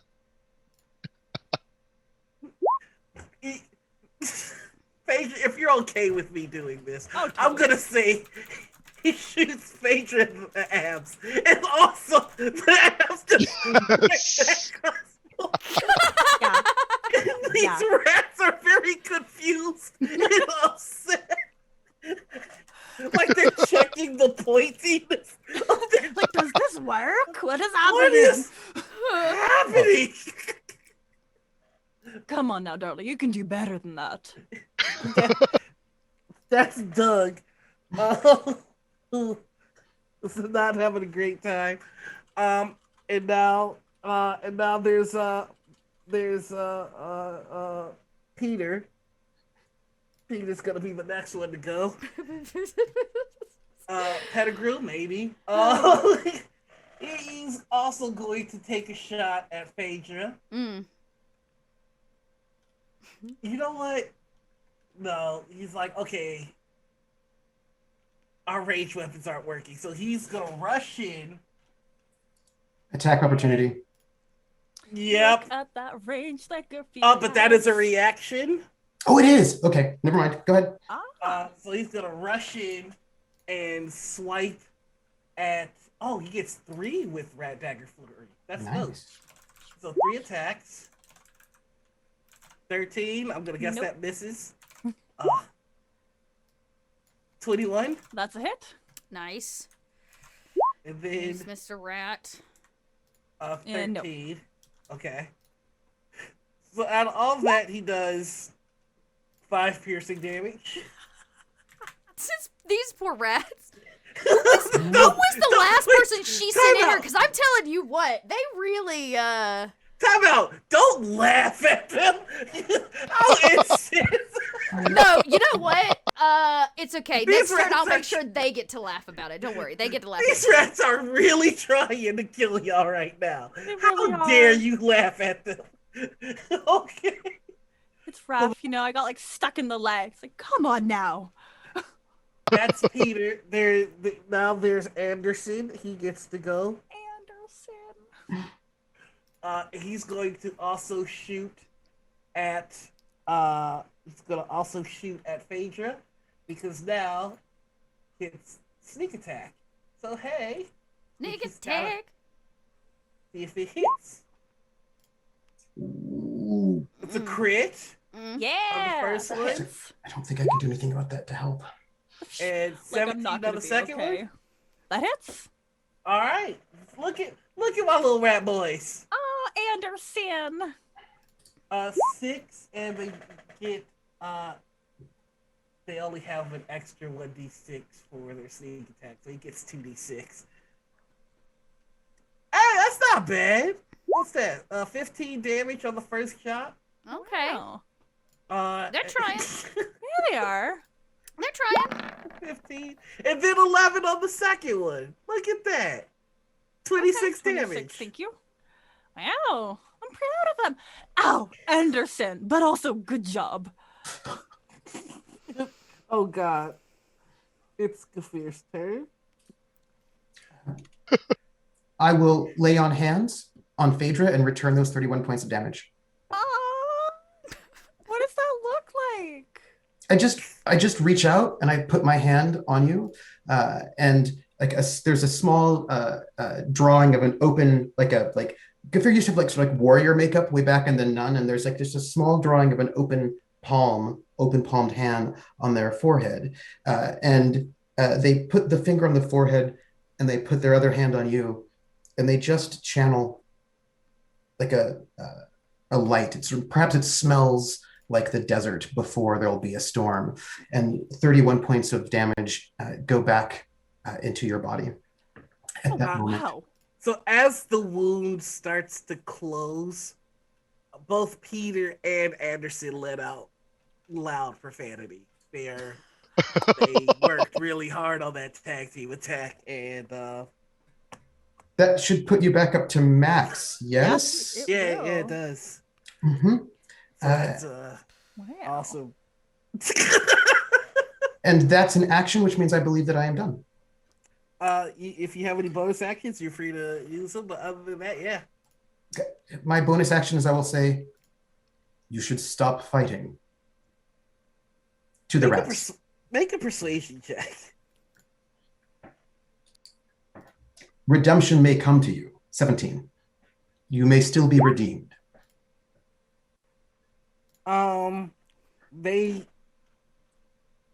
They are attempting to break initiative and have a little rat huddle. Now, if you don't want them to, just say you make an aggressive move and they're gonna stay in their aggressive form and will maintain. I mean, do they ask nicely? No, they just go for the huddle. Oh, well, Ufu stops, looks back and goes, well, we like to huddle sometimes. We should give him a chance to huddle. It's only fair. Yeah. Okay, time out. Okay, time out. Time. And then there's a little rat huddle. If you'd like to see if you can hear what they're saying, go ahead and roll me a perception check.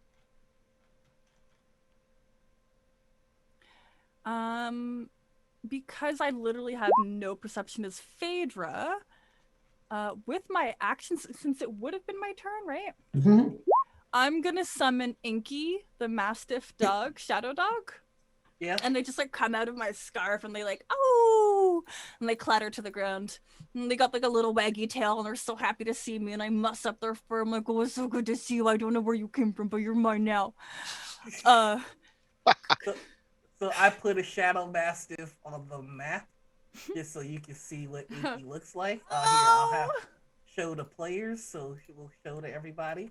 Look at all those teeth. What a cutie. Who's your puppy? Who's your puppy? Who's your good shadow being? So with your perception of 20 and 19, you hear, I don't think we're gonna win this. No, we're not gonna win. Of course we're not gonna fucking win this.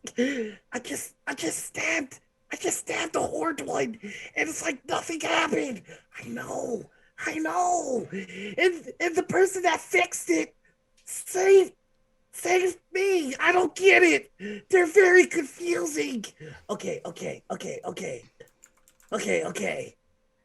Where did that dog come from? All right. Oh. You know what? Woof woof. Let's go get the rat cakes. Yeah. We'll retreat, get the rat cakes. And then they break huddle and go, okay, we're done. Okay. So time in? Time in? Oh no, not we're done as in time in. As in we don't want to fight any longer. This is that's probably best case scenario. Zat gestures to the pile of mush that was a person. Yeah. I was gonna make one of you laugh until you exploded, so it's a good thing. Can you do that? We think so. To be fair, we are capable of things that we don't even fully understand yet. Ufu puts another leg up. I can do anything. Right, we're done. We're done. Listen to us. Yes. The plans you're undertaking will bring you only sorrow and misery.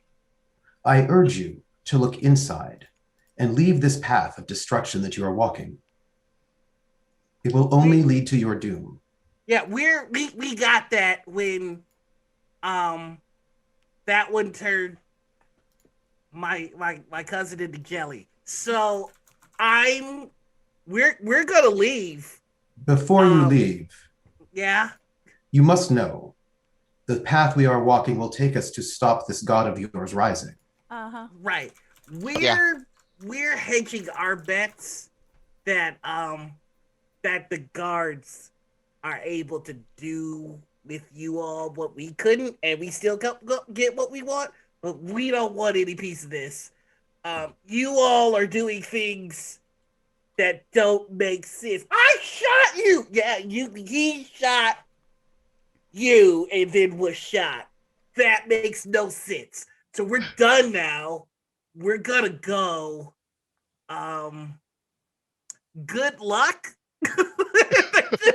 they get the guy off the wall and like he's looking at the bolt like I shot them with this and it just hit their abs and they're recounting the story as they leave you all. But you have officially defeated the rat folk rogues who were the scouts of this place. And you can go deeper into the cave. Zat quickly walks over to Gafir and uses lay on hands on Gafir's. Was it your hand that was destroyed? Was their hand that was destroyed? So Zat lays a hand on Gafir's arm, on their arm, and uses what? How much damage did you actually take, by the way? 47. Zat's gonna just bump that up to like, say, 15 additional healing points on you, if that's. Okay. I did. As soon as it happens, it kind of like lights up, kind of a milky aura, and essentially what it is that's just like, I have no idea what I did. I assume that you took the gifts of your goddess and have used them to aid others. Oh, well, when you put it like that, it sounds pretty good. Indeed. Gafir, we're gonna have to go in there and fight. How do you want to handle this? We may fight, but perhaps not kill. Well, it's not a bad idea. I'm looking at my abs and I'm looking at all these swords and I feel this energy and I'm not sure how to do that. Because I'm worried that I will just, I'm not sure. I'll try my best. All creatures may be redeemed and may be saved. No one is inherently evil. That's not true. I am working with like a patron of absolute evil, and he's wonderful. Well, I also think that there might be a certain amount of cost to others' redemption, cost of others' lives, and people who don't get redemption because of it. As you're all talking, you start to hear the rise of chants. That's probably good. That's great. That's a good sound. That's not good Oh, generally. dear. Oh, that's not good. Okay. What? This direction? We're walking and talking. Ufu can't help but walk and play along. Like every time with the drum beat, just like really under his breath, just like, I can't help it. Can't help it. Yes, flute with the beat. So Zat, if possible, I would love to cast a spell. I'm still learning how to do spells. So is it possible to cast a spell right now? Absolutely. Zat reaches out like, hey team, quick huddle. If everyone comes over, Zat puts their arms around them and just says, you're gonna do great, and casts Mantle of the Brave. Up to 4 individuals I touch for 1 hour bolster their courage the next time a creature is affected by spell saving throw. Let me actually drop that in chat for you so you can see it. Thank you, There we go. Sorry about that. There we go. All right. Ooh. And then I mark that. I'm learning how to do spells right now. This is wonderful. Never had spells before. All right. So as you walk deeper into this cave, you see Oh, go ahead. If I sense that you're all determined to slay these creatures who have been hunted and persecuted and who are trying to find some ways to be free, ways that seem to be misguided and will lead them to a poor end. I cannot stop you from doing these things. I ask only that you give me one chance to ask them to stop before you begin the slaughter. Yeah, no, I mean, I can agree to that. I am still... I could also ask them to join my god. Orcus is lovely. He promises destruction and violence, and that really seems to be their MO. I don't think they have any reason to say no. And I mean, Gafir, if you don't want to hurt them, then I'll respect that. I'll just make sure that we don't fall in the process. That's going to be my job here. As is mine. I'm gonna be real honest. I'm not very helpful if I'm not punching things. So You may. What you do is your own. I ask only that I might ask them first to lay down their weapons before you do what you will do. Yeah. And just to be clear, Gafir, I don't think any of us really just want to slaughter these guys. no. I think I know for me, it's what the goddess asks me to do. If I don't do it and if they rise, they will destroy the city of cats. You must do what you must do. Thank That you. is so. I ask only that you allow me to ask them to lay down their weapons first. Absolutely. Well, let me escort you right this way. And Ufu grabs Gafir's arm, since he's gonna need to be first in to ask. And Ufu's like, that is works for me. All right. Yeah, we So cuddle. as you follow the sounds of these chantings, you see a huge stone altar with 9 rat kings standing below the altar, 6 warlocks standing on the altar in a circle, and a withered old man standing in the center. You see that the rats from the Rat King skitter out of their Rat Kings and jump onto the altar and begin burrowing themselves into the skin of this old man. Ugh. And there is a sick, toxic smog all about the room, and the chanting is dissonant, and it's painful to listen to. Clearly, what is happening in this room is unholy and sickening. Please stay within 10 feet of me if you can. Oh. Are you Studying sure there's not together. evil things, Gafir? But things may be redeemed. They're burrowing rats under this man's skin. And I feel for this man. But Can you don't feel... Inky see anything particularly dark that might not necessarily be on this plane of existence? You have a connection with Inky. So you can see through Inky's eyes if you like. And when you do, you see that there is a shadow about this old man, very much like the shadow that surrounds and protects you. However, his presence is more akin to Orcus than it is to you. Heck. When you see through Inky's eyes, you don't see an old man being victimized by these rats. You see an entity consuming these rats. Okay. Perfectly normal. So, everybody, I don't know what exactly we're seeing, but that's not the reality of it. It is somehow so much worse, so much more unpleasant, and all of my hairs are standing up on end. Look at this. Look at how high they are. You're positively bristling. I am. They kind of look like my quills. A little. I am going to show you all what the Rat Kings look like. No. Sounds fair. Oh, I love gosh. that Gafir can't see any of this. Nah, I just see shapes. Oh! There's Oh. a face. I will say that is pretty cute. That Where is... is its face? Is it the pink part? Perhaps. At one time... Maybe. And then I'm going to show you what the old man looks like. Yes, No, please. I want to see if I can get this on the screen. I don't know how best to... Let me work on that.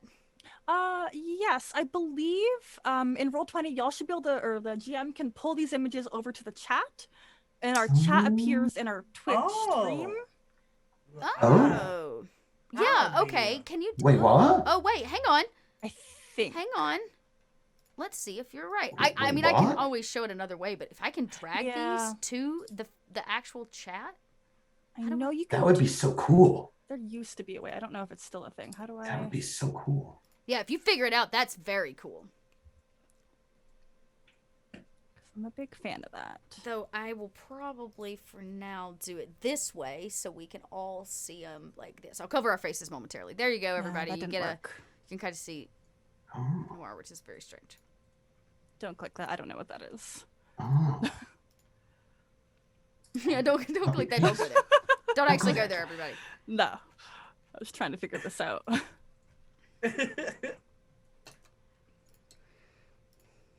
Yeah, because there should be like a way to send like the information through how we do with like our spells and everything. Gafir, if you're gonna say something, now's the time, my friend. All right. Excuse me. If I'd have a word, those of you conducting some sort of ritual for evil.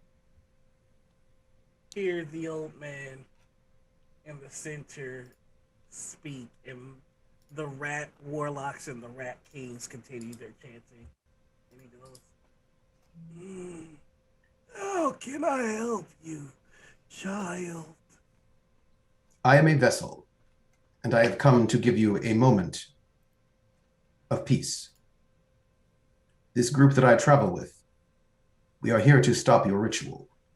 This stopping will most likely result in quite a lot of violence and death, and not on us, but on you and your followers. I speak first to offer you a chance of redemption. I believe that everyone is innocent when they are born. It is the circumstances that they grow up in that bring them to some other sort of space. I would like to offer you a chance to stop this ritual. Some sort of god is not the best way to get peace.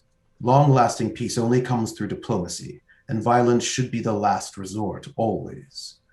I ask you in this moment to stop and let us speak in some ways that will get us all what we need in a form of peace. And these are your beliefs, yes? They are mine and mine alone. I have seen the rats suffer.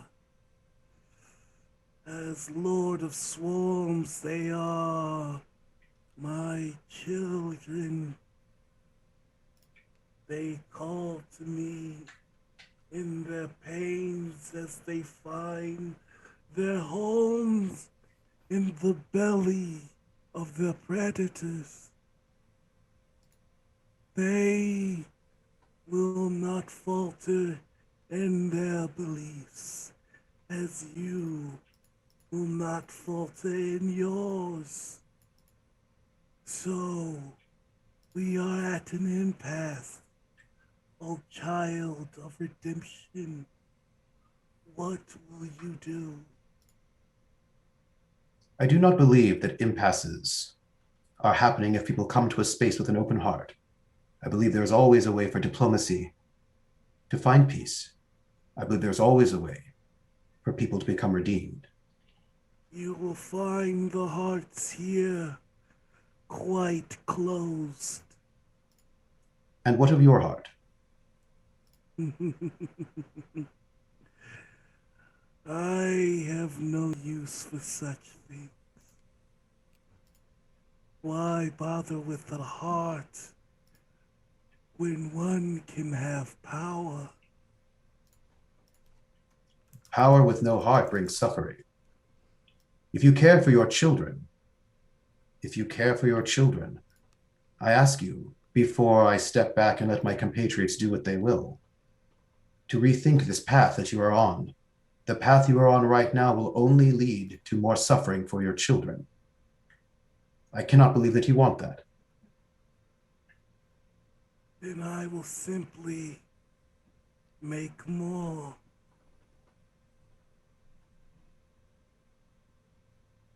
I ask the third time and the last time.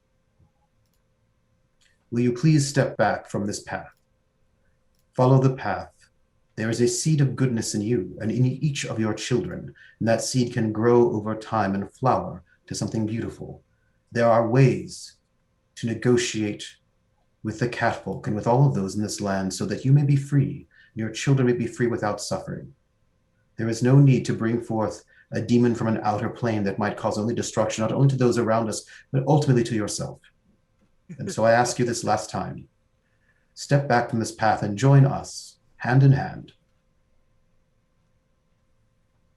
No. I see. And so it is done. That is your choice.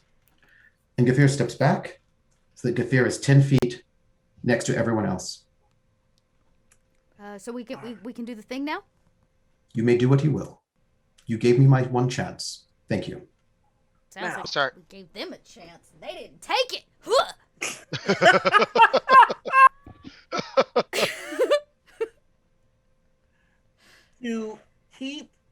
To keep the ritual going, you'll notice that 2 rat kings step out of formation, and the warlocks quickly adjust. How'd you do that? And now we Ooh. roll in. Ooh. You did manage to put an image there, though I have the green screen on that I'll have to take the filter off. How did you do that? I ended up using D&D Beyond, which isn't the direct route that I wanted. Oh, interesting, because then you're not going to be able to draw anything Kobold into that if it's coming. Exactly, Right, which is right, what right, I right, wanted. right. Interesting. I'm going to have to figure that out, because if you can do it for one Yeah. image, I feel like you can do it for more. B over here with the solutions. I'm going to figure that out, B. We will solve these mysteries. So everybody, let's go ahead and roll me that sweet initiative. Sweet, Eight. sweet initiative. What, 8? How did you manage an 8? That's not very Zat. No. 18. Oh. Ooh. I feel like you should use your luck point just to get that up. 14. Yeah, I think I'm gonna use my luck point on that one. If that's okay. Of course you will. All right, go for it. Gotta use them. Yeah, I mean, that's what you got them for. Unless season 2.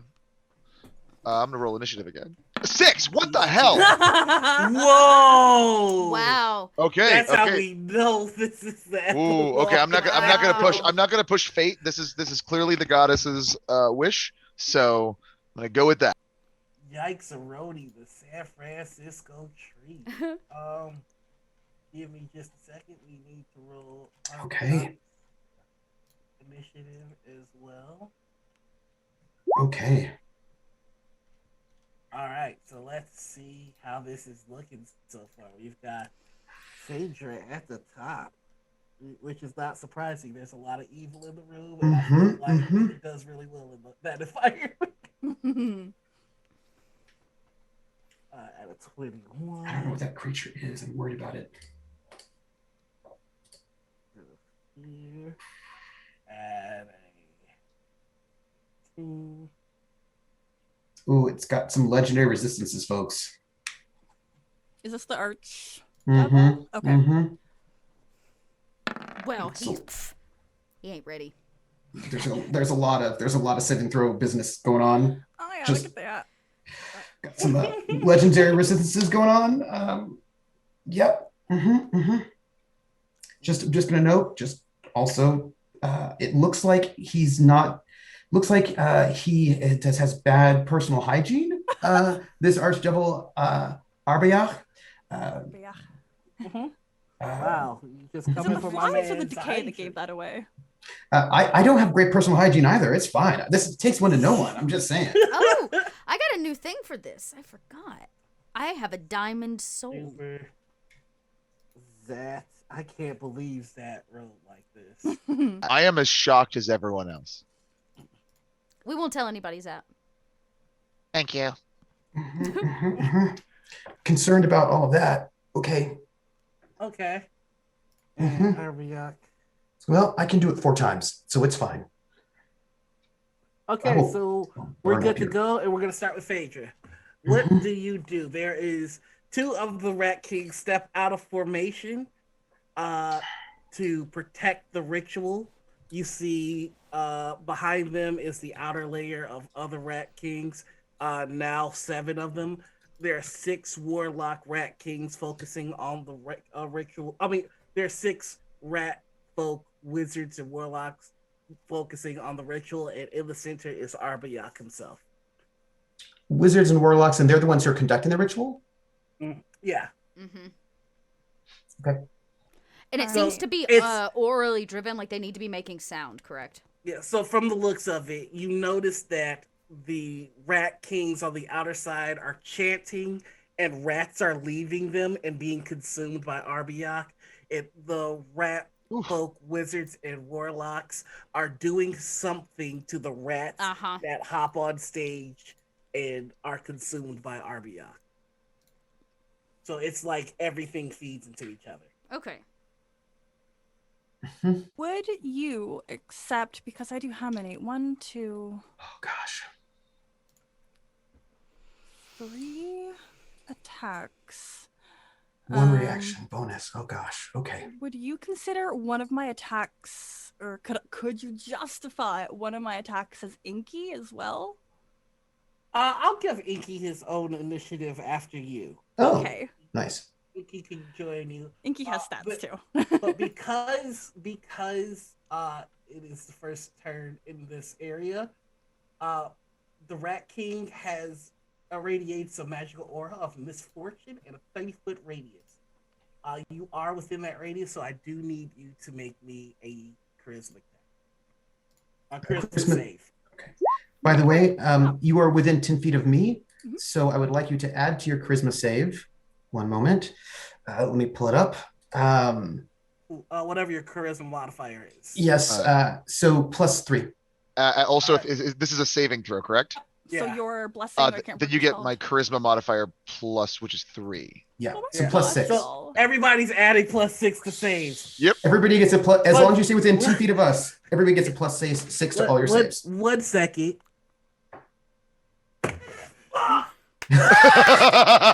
Okay, that's cool. You said Two level 20. paladins You and- said level 2 20. paladins in the party. No, that's awesome. I love it. This is great.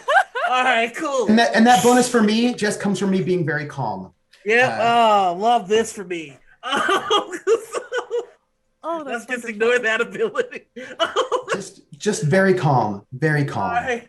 So you feel this aura that should be pretty disconcerting, but you got Zat and Gafir right next to you. It's just like, oh, everything's Gucci.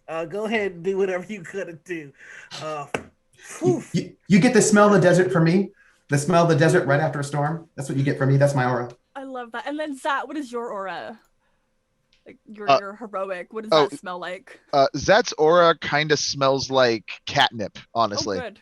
Yeah. It's not bad. A little bit of, minty. like, Okay. Yeah, a little fresh. catnip. That's fresh Yeah. herbal. Like that. All right, so I am going to. I want to make sure I get this right. 1, 2, 3. So 3 attacks. If I do that becomes 6 attacks. Jesus. And then I'm Yes. gonna add. Okay, so first things first. With my bonus action, I'm gonna cast Hoarfrost, not Hoar, W-H Hoar, Hoar with a H-O-A-R. I don't know what that word means, but so I kind of like unsheath unclasp my great sword, and like I touch it with my beautiful hand with very gorgeous nails, and all of a sudden my great sword is imbued with deep cold. So I have the rime of frost covers the weapon, and light vapor rises from it. And it's super heckin' cold, so I can deal an additional 1d4 damage with that. I'm going to take 5 feet forward, so I can activate my level 20 is so complicated, It's y'all. another word for cold. Is it? That is what I'm being told from chat. I shall look it up Neat. myself. Yeah. Huh. The That's more a brand you new know. word to me. Dust on the wind. Nope, that's not it. Oh, like a hoarfrost. Yeah, horror, but like, what is that word? Yeah, I thought it wait, was horror. Maybe it's Harfrost. I heard it pronounced horror in the Midsummer Night's Dream production with Judi Dench, where she's naked and painted green. Yep. Which is a great production, by the way. Has Diana Rigg, Helen Mirren, It's Judi actually a Dench. specific kind Diana of Rigg, frost. yeah. I'm learning. It's a specific kind of frost that's made low lying to the ground and usually collects in like crystallized deposits. So it's like a special kind of cold that collects, but it's known as a. The more you know. hoarfrost. What are you doing next? Sorry. I take a couple steps forward so I can activate an extra 1d8 with my it's so deadly artistry. 10th level is as long as I move, and my melee attacks deal additional 1d8. So mental note 1d8, 1d4, and then I am just gonna start wailing on these warlocks. So I'm just gonna roll a bunch of attacks with my action surge, and we'll see what happens. I'm also gonna use my great weapon mastery, which means I take a -5 to hit, but if it hits, it does an additional flat 10 damage. And as a level 20 fighter, that means you get 4 attacks. So go for it. Was it rolling? It just like did nothing. 1, 2, Woof. Woof. 3, 4, 5, 6. Wow. Okay, so, Yes. 17. Does that hit? Your AC is 14. The AC is what? Sorry. 14. Oh, so all of these except for one hits then. I think except for the 19. Yep, no, that would still hit. Yes. This is just a lot of damage. 1, 2. I got you.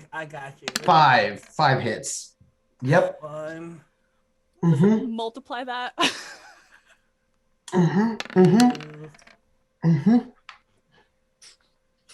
Yes. Yes. I think it'll be hard for them to do their ritual I think so too. when they're dead. When they are piles of mush. And that's not adding the ice. No. I'm just gonna do a flat 1d4 and we'll multiply. We'll just add that on top of all of those because that's just too much work. 3. And that D8? And it's just 1d8. It doesn't go on top of anything. An extra 6. So should I get out a calculator? Don't bother. Let's see. How many people were in that ritual? 46. That are maybe no longer in that ritual? And Oh while you're yeah. mathing- Okay. No, I'm done mathing. I love this. How do you put it? It's a whirlwind of darkness and glamour. You know, you just see like glitter and shadows as Phaedra just like dashes around, slashing and hacking at all these rat warlocks. How many were there? I use that in the past tense. I think There were 6, and is there only one now? No, so what that was 2 rat kings broke out of formation. Phaedra walked up to one rat king and decimated. Okay. Nice. It's dead now. That's worrisome about how much hit points those rat kings have. It's cool. It's cool. Okay, cool. Yeah, no, that's my turn. Phaedra will start. That's my turn. Okay, that's awesome. Just a little bit. Just a little bit. It's Inky's turn. Inky isn't as excited. He's just gonna like woof woof, give a little woof, and then he will go ahead and use. Does it say it on this or does it say it over there? He has a bite attack. Here I've got the character sheet out. So you can instruct him to bite, blend into the shadows. Those are about the only 2 things he can do. Okay. On what is this? Okay, no, we'll base it off this. Yeah, he's just gonna go ahead and bite like the second rat king. So it'll just be 2d20 or 1d20. Yep. What is it to hit? +5 to hit. +5. Oh no! Does an 11 hit? Oh wait, that's a 13. Oh, +5. Okay, no, and it was AC of 14? Yeah, it hits. So he does 2d6 plus 2d6 plus 3. 3. And it has to succeed a strength check or be knocked prone. 4, 5, 6, 7 damage. It's a little baby crunch. My rat king did not make the strength check. So okay, so I think Inky, you know, like when like those guard dogs, they like get a hold of like your foot and they just start. And then eventually happens all the time to me. Pulls the rat king down, and the rat king's on the ground. And Inky's still like just like gnawing. It's tasty, you know. Now it's Kafir's turn. Okay. This does not have a saving throw attached to it. Because I don't think people normally use this spell this way. But that's cool. Oh. I'm going to walk up to the archdemon. Okay, so you would have to. That's going to incur. I'll take them 4 all. attacks of opportunity. I'll take them all. All right. Every single one of them. Okay. So, first off, make me 2 charisma saving throws. I mean, it doesn't matter because we get a bonus of +6. First one is an 14. 9, 10, 14. 11, 12, 13, 14. Oh, you just made it! Second one Yes. is a 16. Flurb! Yeah, I mean, yes. You would have to roll a what? Fudge! Okay. Oh my goodness. Oh my goodness. Now we gonna bite. So Please do. Please do. I'm gonna guess a 15 does not hit. Remember, I have very low armor class because I don't wear armor. 16, it does not hit, however. Just to make that point to you, Nor. Yeah. Thanks. So really, just so you- It also does not hit. Remember, my armor class is real low though, because I'm not wearing armor, and so like I'm just wearing a shirt. But as I just walk by them, walk by them. So they're sweet. Oh my goodness. And nothing happens. And then you get to the level with the wizards, and one's gonna try and stab you just outright. All right, that's fine. That 17? will hit. Okay. He's a dead rat Okay. king. If he touches Kafir, he's a dead rat king. Okay, so that's 4 points of damage. I take it. I just let it Okay. happen. Okay. I let it Alright, happen. And now, because of pack tactics, the other one that's gonna try and stab you gets to stab. At And I know I have all sorts of reactions, but I will not use them right now because I need them for other people. So Okay. 22 for that one. So that's gonna be 6 points. So you just took 10 points of damage, walking up to The Archdevil? To the Archdevil, yes. Yes. Okay, so now you get there. Mm-hmm. What are you gonna do? I'm going to give him a hug. Oh no. First you must make a wisdom saving throw, and you do not get the bonus of Zat's aura any longer. Yeah. That's fine. Now remember, wisdom's my best one. So that'll be a 27. Nat 20. That's a natural 20. Yeah, cool. What's that? What the fuck?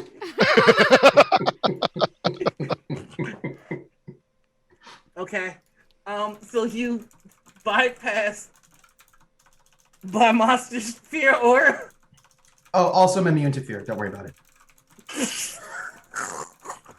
Actually, and as are all of our friends, as long as they're within our aura, they're immune to fear. Oh, yeah, Because they for they have either courage. one of us, either Zat or I. Yeah. Because the smell of the desert after the storm is real nice.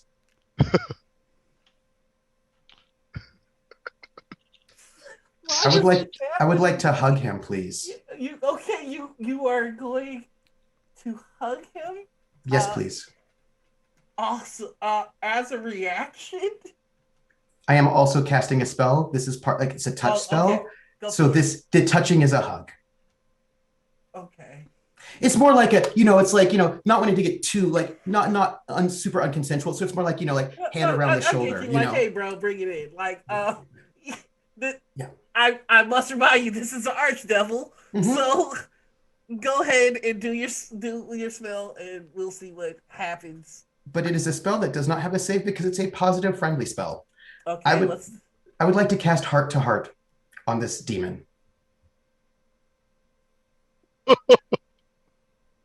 So your spell goes in search of a heart, and it does not find one. It just says that this is you and the creature you touch. Basically, we are linked to each other, is what it means. Right. So that if they die, it will be bad for me, and if I die, it's bad for them. Right. I'm flavoring it though as he is a heartless individual. The same way I believe somebody tried to cast it on Moonshine, just to keep that flavor and consistency, and to show you that this is a bad dude. I will let the spell work functionally, but it attaches to something other than his heart. But I also, I'll just take a hit point of damage because I have to use my own blood. So I'll just take a hit point of damage to do that. So for the next hour, this creature will remain stable and conscious if reduced to 0 hit points, as long as either one of us will, as long as one of the other of us has 1 hit points. But we both have to reduce to 0, which means that it's probably not a good idea for it to attack me. Ben McFarland makes a good point. You were just cut by the warlock. That's fair. I will use that blood to do it. Also, if either the target or I regain hit points, we can choose to split those hit points as we will. All right. In response, he's going to use a legendary action he's going to return the hug. Thanks. But I need you to make a DC. I'm not going to tell you DC. I need you to make me a Constitution saving throw. Okay. Or become poisoned. Or become poisoned. That's cool. But we're friends now. That'll be a 26. Technically, I think it's a 29 because I'm giving you a bonus that I just automatically have as long as I can see you. So Cool. So that was just one to help. I mean, I'm super old, but I've got very, very healthy. Very healthy. Yeah, nothing happens. So you can feel the poison radiating off of his skin, and it seeps into you. And you know that you are bolstered against poison, but something about his presence seems to remove that immunity. And even so, the poison just can't take hold. And I'd like to use my bonus action to cast, which I'm sure he will. This does have a save, which I'm sure he'll use his legendary resistance for, which is great. I would like to use Compelled Duel so that he can only attack me, the person that he is linked to. I believe that's an action, and casting Heart was also an action. It's a bonus action. I don't need your sympathy. I'm gonna go do the same thing. I'll be right back. Yeah. And I would like to make it so that we have a personal relationship with each other. That's the end of your turn of fear. He would need to make a wisdom save, please. What? No. Okay, DC 17. I swear You got this, Rat Lord. to Almighty Zeus. Nope. You don't got this, Rat Lord. So I'm compelling this person into a duel, and I say, stay with me. And this creature is now drawn to me, compelled by my divine demand. That's a charm effect, and he is immune to charm effect. Is it a charm? Yes. It's an enchantment. Yes, Yep. That is a charm effect. Oh. Is charm... It's immune to charm. Blurb. Okay. All right. Now it's the wreck. Oh no, that Rat King is dead. I'm done. Okay, so that makes. Oh, Demon and I are linked. it is now Arbayak's turn. Seeing all of this go awry, in a bout of confusion as he is faced many brave adventures and never been hugged, he is going to say, let's see if your tenderness can survive being exposed to who I really am. And he opens his mouth wide, and you hear as the jaw breaks, it goes further and further down. And his open mouth becomes a maw, like a portal. And all manners of swarms of insects and bugs and rats begin to fly out in a 10-foot wide, 120-foot long wide line. I am going to need all of you to make me a dexterity saving throw. Okay. Everyone has +3 on +6. Just a reminder. Don't worry, I got an eye on tie. Oh no, 27 for me. Well, it shouldn't matter. I don't take half, basically. 25. 26.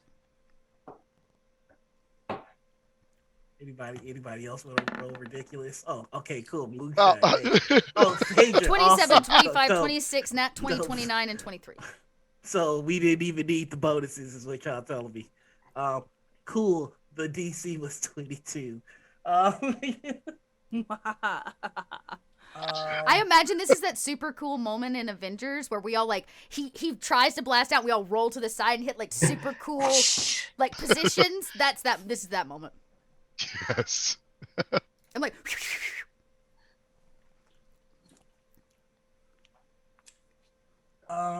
Noir's trying real hard, y'all.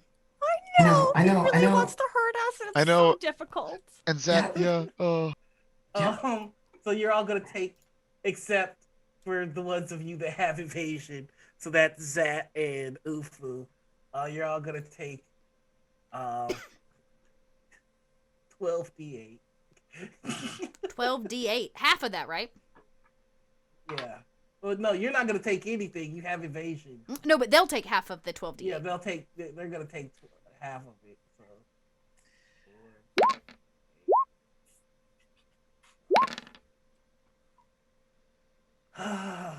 31, 52. Did I get that right? Yeah. So 14. 40, 50, 52? 52. So 26? So you're at Oh my 26. goodness. I was trying to math that, and I don't math well. Mhm, I got you. We're there. How So about a creepy crawlies are just on you, biting you. If you made the save, but for the most part, you'll avoid most of the damage. I stay with the creepy dude. With the creepy dude in a serene way Oh. as creatures bite at me and nibble my flesh. It's okay. It's okay. What is this? What is this? And you see he is growing frustrated, and I will give you all a chance to either continue combat or a group skill challenge. You can either group skill challenge. Well, actually, no, we're not gonna do that yet. We'll do that at the end of the first round. Yeah. So after he does that, Ufu, it is your turn. Ufu has to hit something. Yes. Just has to with one part of their body or another. So Ufu's not going to hit the one that is currently embracing fear. That seems a bit personal. I wouldn't want to interrupt. Ufu's probably used to that by now. Or it's like, Well, no, because we've these things don't never done this surprise before. these things don't surprise me Brand about new. Kafir anymore. So brand new. Ufu chooses the other Rat King. There's 2 left. Oh, no, there are 7 left, but there's only 1 still standing in front of you because the other one got sliced and diced by Phaedra. All right. Well, I'm just gonna spend a key point and go ahead and add Sorry. I'll add Stunning Strike to this. So I'll go ahead and I'm sorry. No, I'm not gonna do Stunning Strike. I think I'm just gonna try to get off as much damage as possible. So I'm gonna do Flurry of blows along with my extra, so 4 attacks unarmed incoming. Okay. Oh, heyo.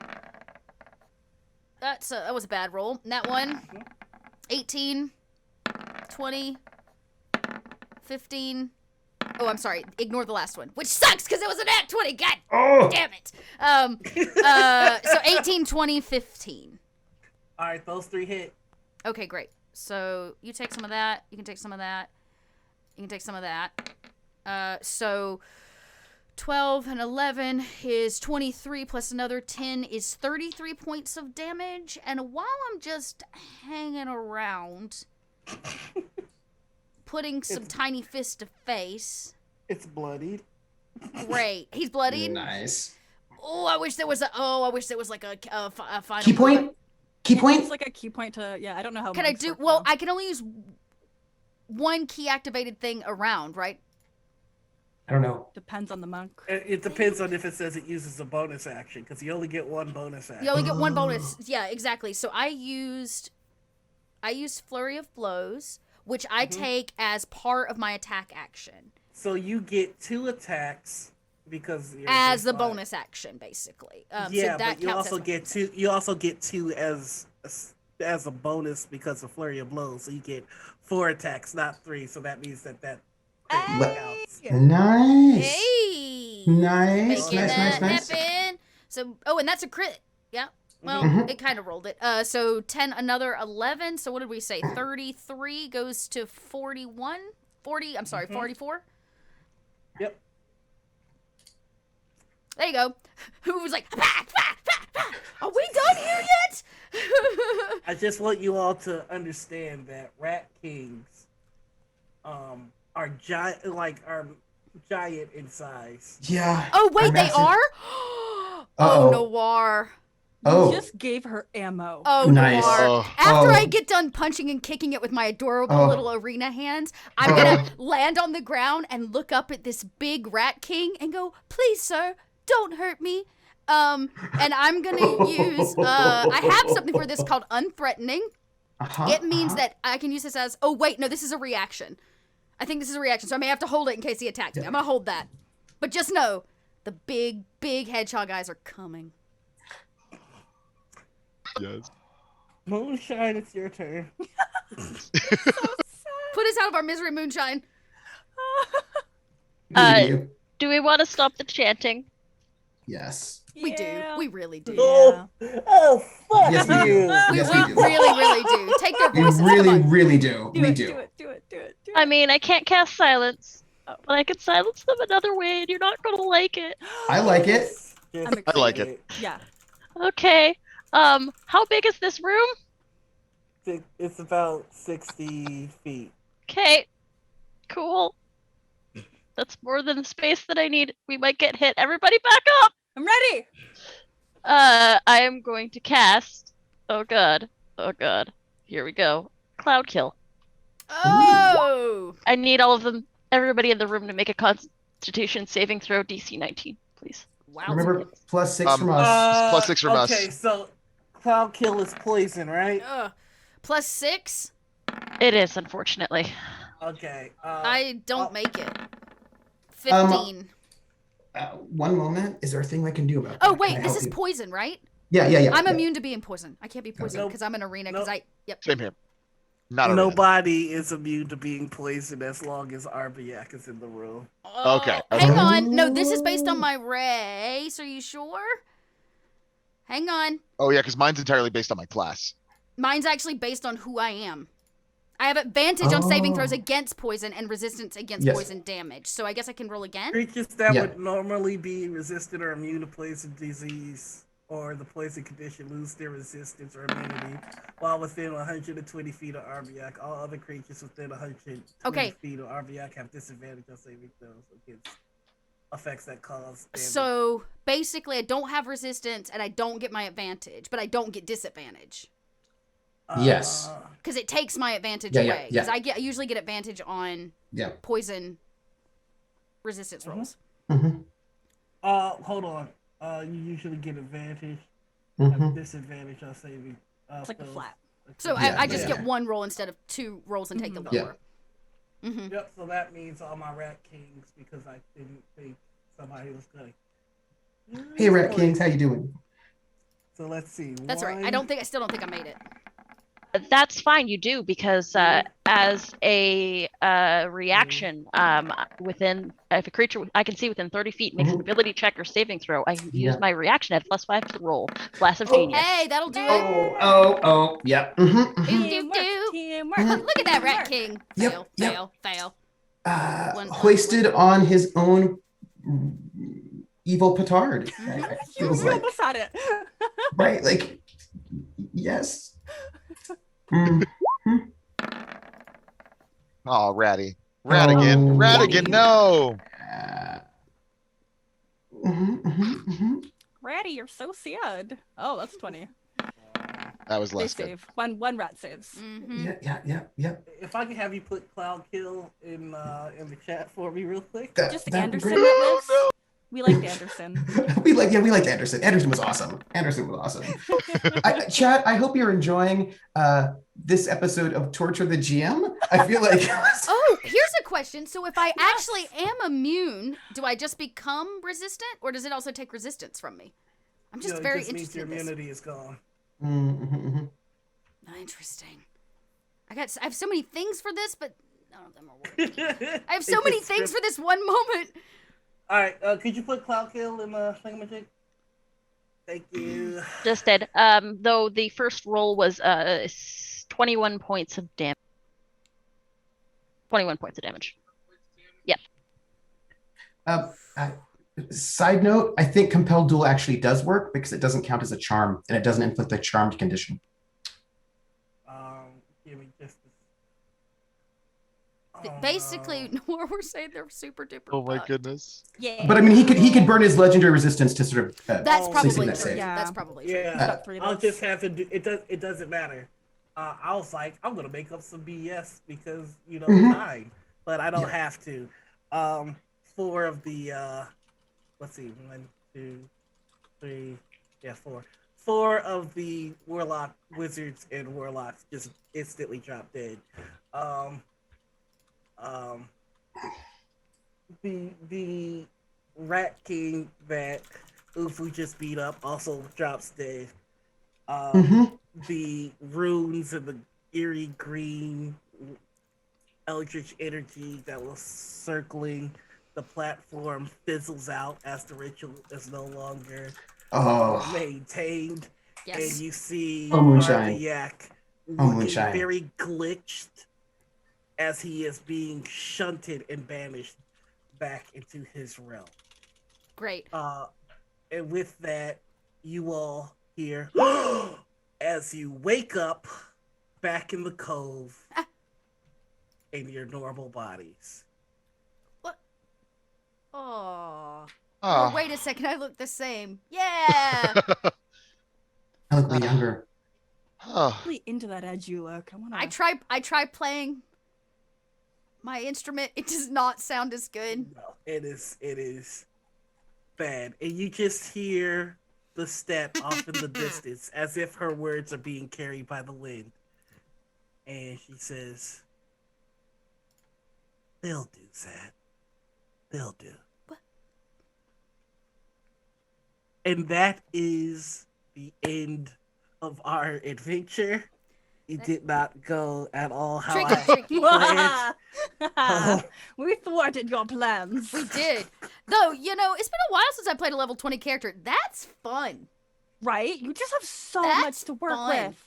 That's a lot of fun. Well, since we are over time. 2 paladins! Why did I have to have 2 paladins? You gotta take that up with the queen. Take that up with the goddess Yeah, Bastet. take that. Yeah, I she didn't knew. ask. Zad didn't She ask knew. for this. Actually, you should take it up with Noir. I asked Noir, what class does my patron want me to take for the next 7 levels? Because I leave up my fate to the patron. And you said the patron wants you to keep being a paladin, and I said fine, then I will do that because I just follow the whims of the god of the patron. 2 paladins, a +6 bonus to all saves. Are you flirting kidding? So Good.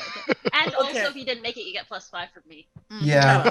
All right, look, Yeah. everybody, Yeah. let's start on our outros. I'm Noah. I've been the GM. This is what it looks like when a GM gets beat up by his party. Sorry, we're bullies. Okay, bye. Sorry, Please, not sorry. please support us and let Kobold Press know that you would want a season 2 so that I might exact vengeance because this can't be how we go out, baby. So you can find me on Twitter, Twitch, YouTube, and Instagram as The Noir Enigma. You can find me on TikTok as Noir Enigma. You'll probably see a new TikTok of me in a blanket fort because I need to cry away my sadness after getting jumped by my party. Getting So that's jumped. me. I'm gonna pass the buck on to the most shredded cat you know. Hi, I am Marcus, or Best Kind of Worst on Twitter and Twitch. You can follow me there. Check me out. Thank you so much, Kobold Press, for allowing us to do this show. Thank you, Dot, for everything. Thank this whole wonderful cast. And specifically, since the last time I said if we get season 2 or season 1, if we get to do a season, I'm doing full cat's makeup. Next time, I am going to become a literal cat. That is a promise. Season 2, Kobold Press, call me. Oh, I got plans. Don't you worry. Oh. Moving right along. We're gonna skip me because I'm gonna go last. Trooper.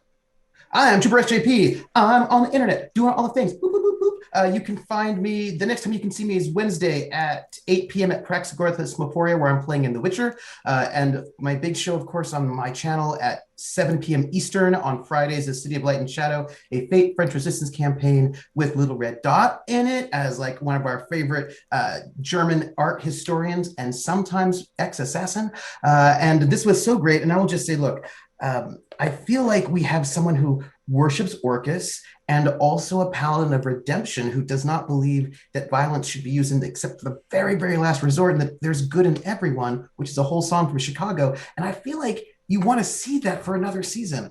And so you should just tell Kobold Press that you want to see us torture our GM a little bit. Like, I feel like that's This is actually what Into the Southlands is about, is watching Noir try really hard not to hate us. Live. Yeah, and Paladins! I'm going to give the MVP to Moonshine for disrupting the ritual in the best possible way with a big old cloud kill like, oh, our friends are immune to poison. Hey, guess what? Cloud kill. It was so good. That's all of my love. Noir, we love you. And I will defeat villains with hugs. And my friends will defeat them with knives and punches and cloud kills. I love you all. Speaking and next of Moonshine. Yeah, we've got Moonshine. Yeah, that's me. Hi, I'm Anita or Critical Misses. You can find me everywhere online at one of those two places. Our season starts up next week with a new show. Well, it's a show that previously aired on the Noir Enigmas channel called The Lonely Throne, now retitled Kingsguard. We've got our first couple episodes that are going to be coming up there, so you can check that out. Keep a handle on our social media. It's been a joy playing Moonshine, and I would absolutely love to put on bird makeup every day if I could. Yay! That's me.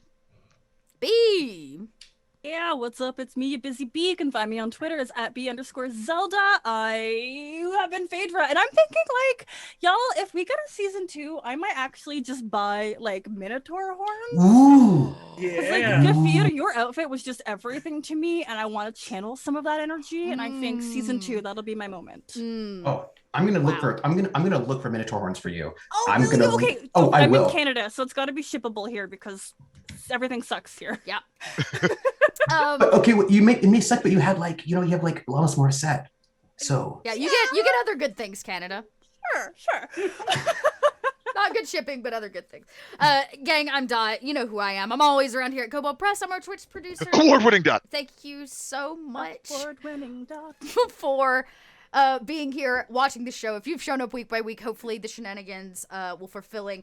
Don't count us out yet. There are some plans. Yes, award-winning Dot. There are some plans for some things of the future. So if you want to see more of this, please let us know. We still have Monday night's order up if you need a little food-tastic 5e action.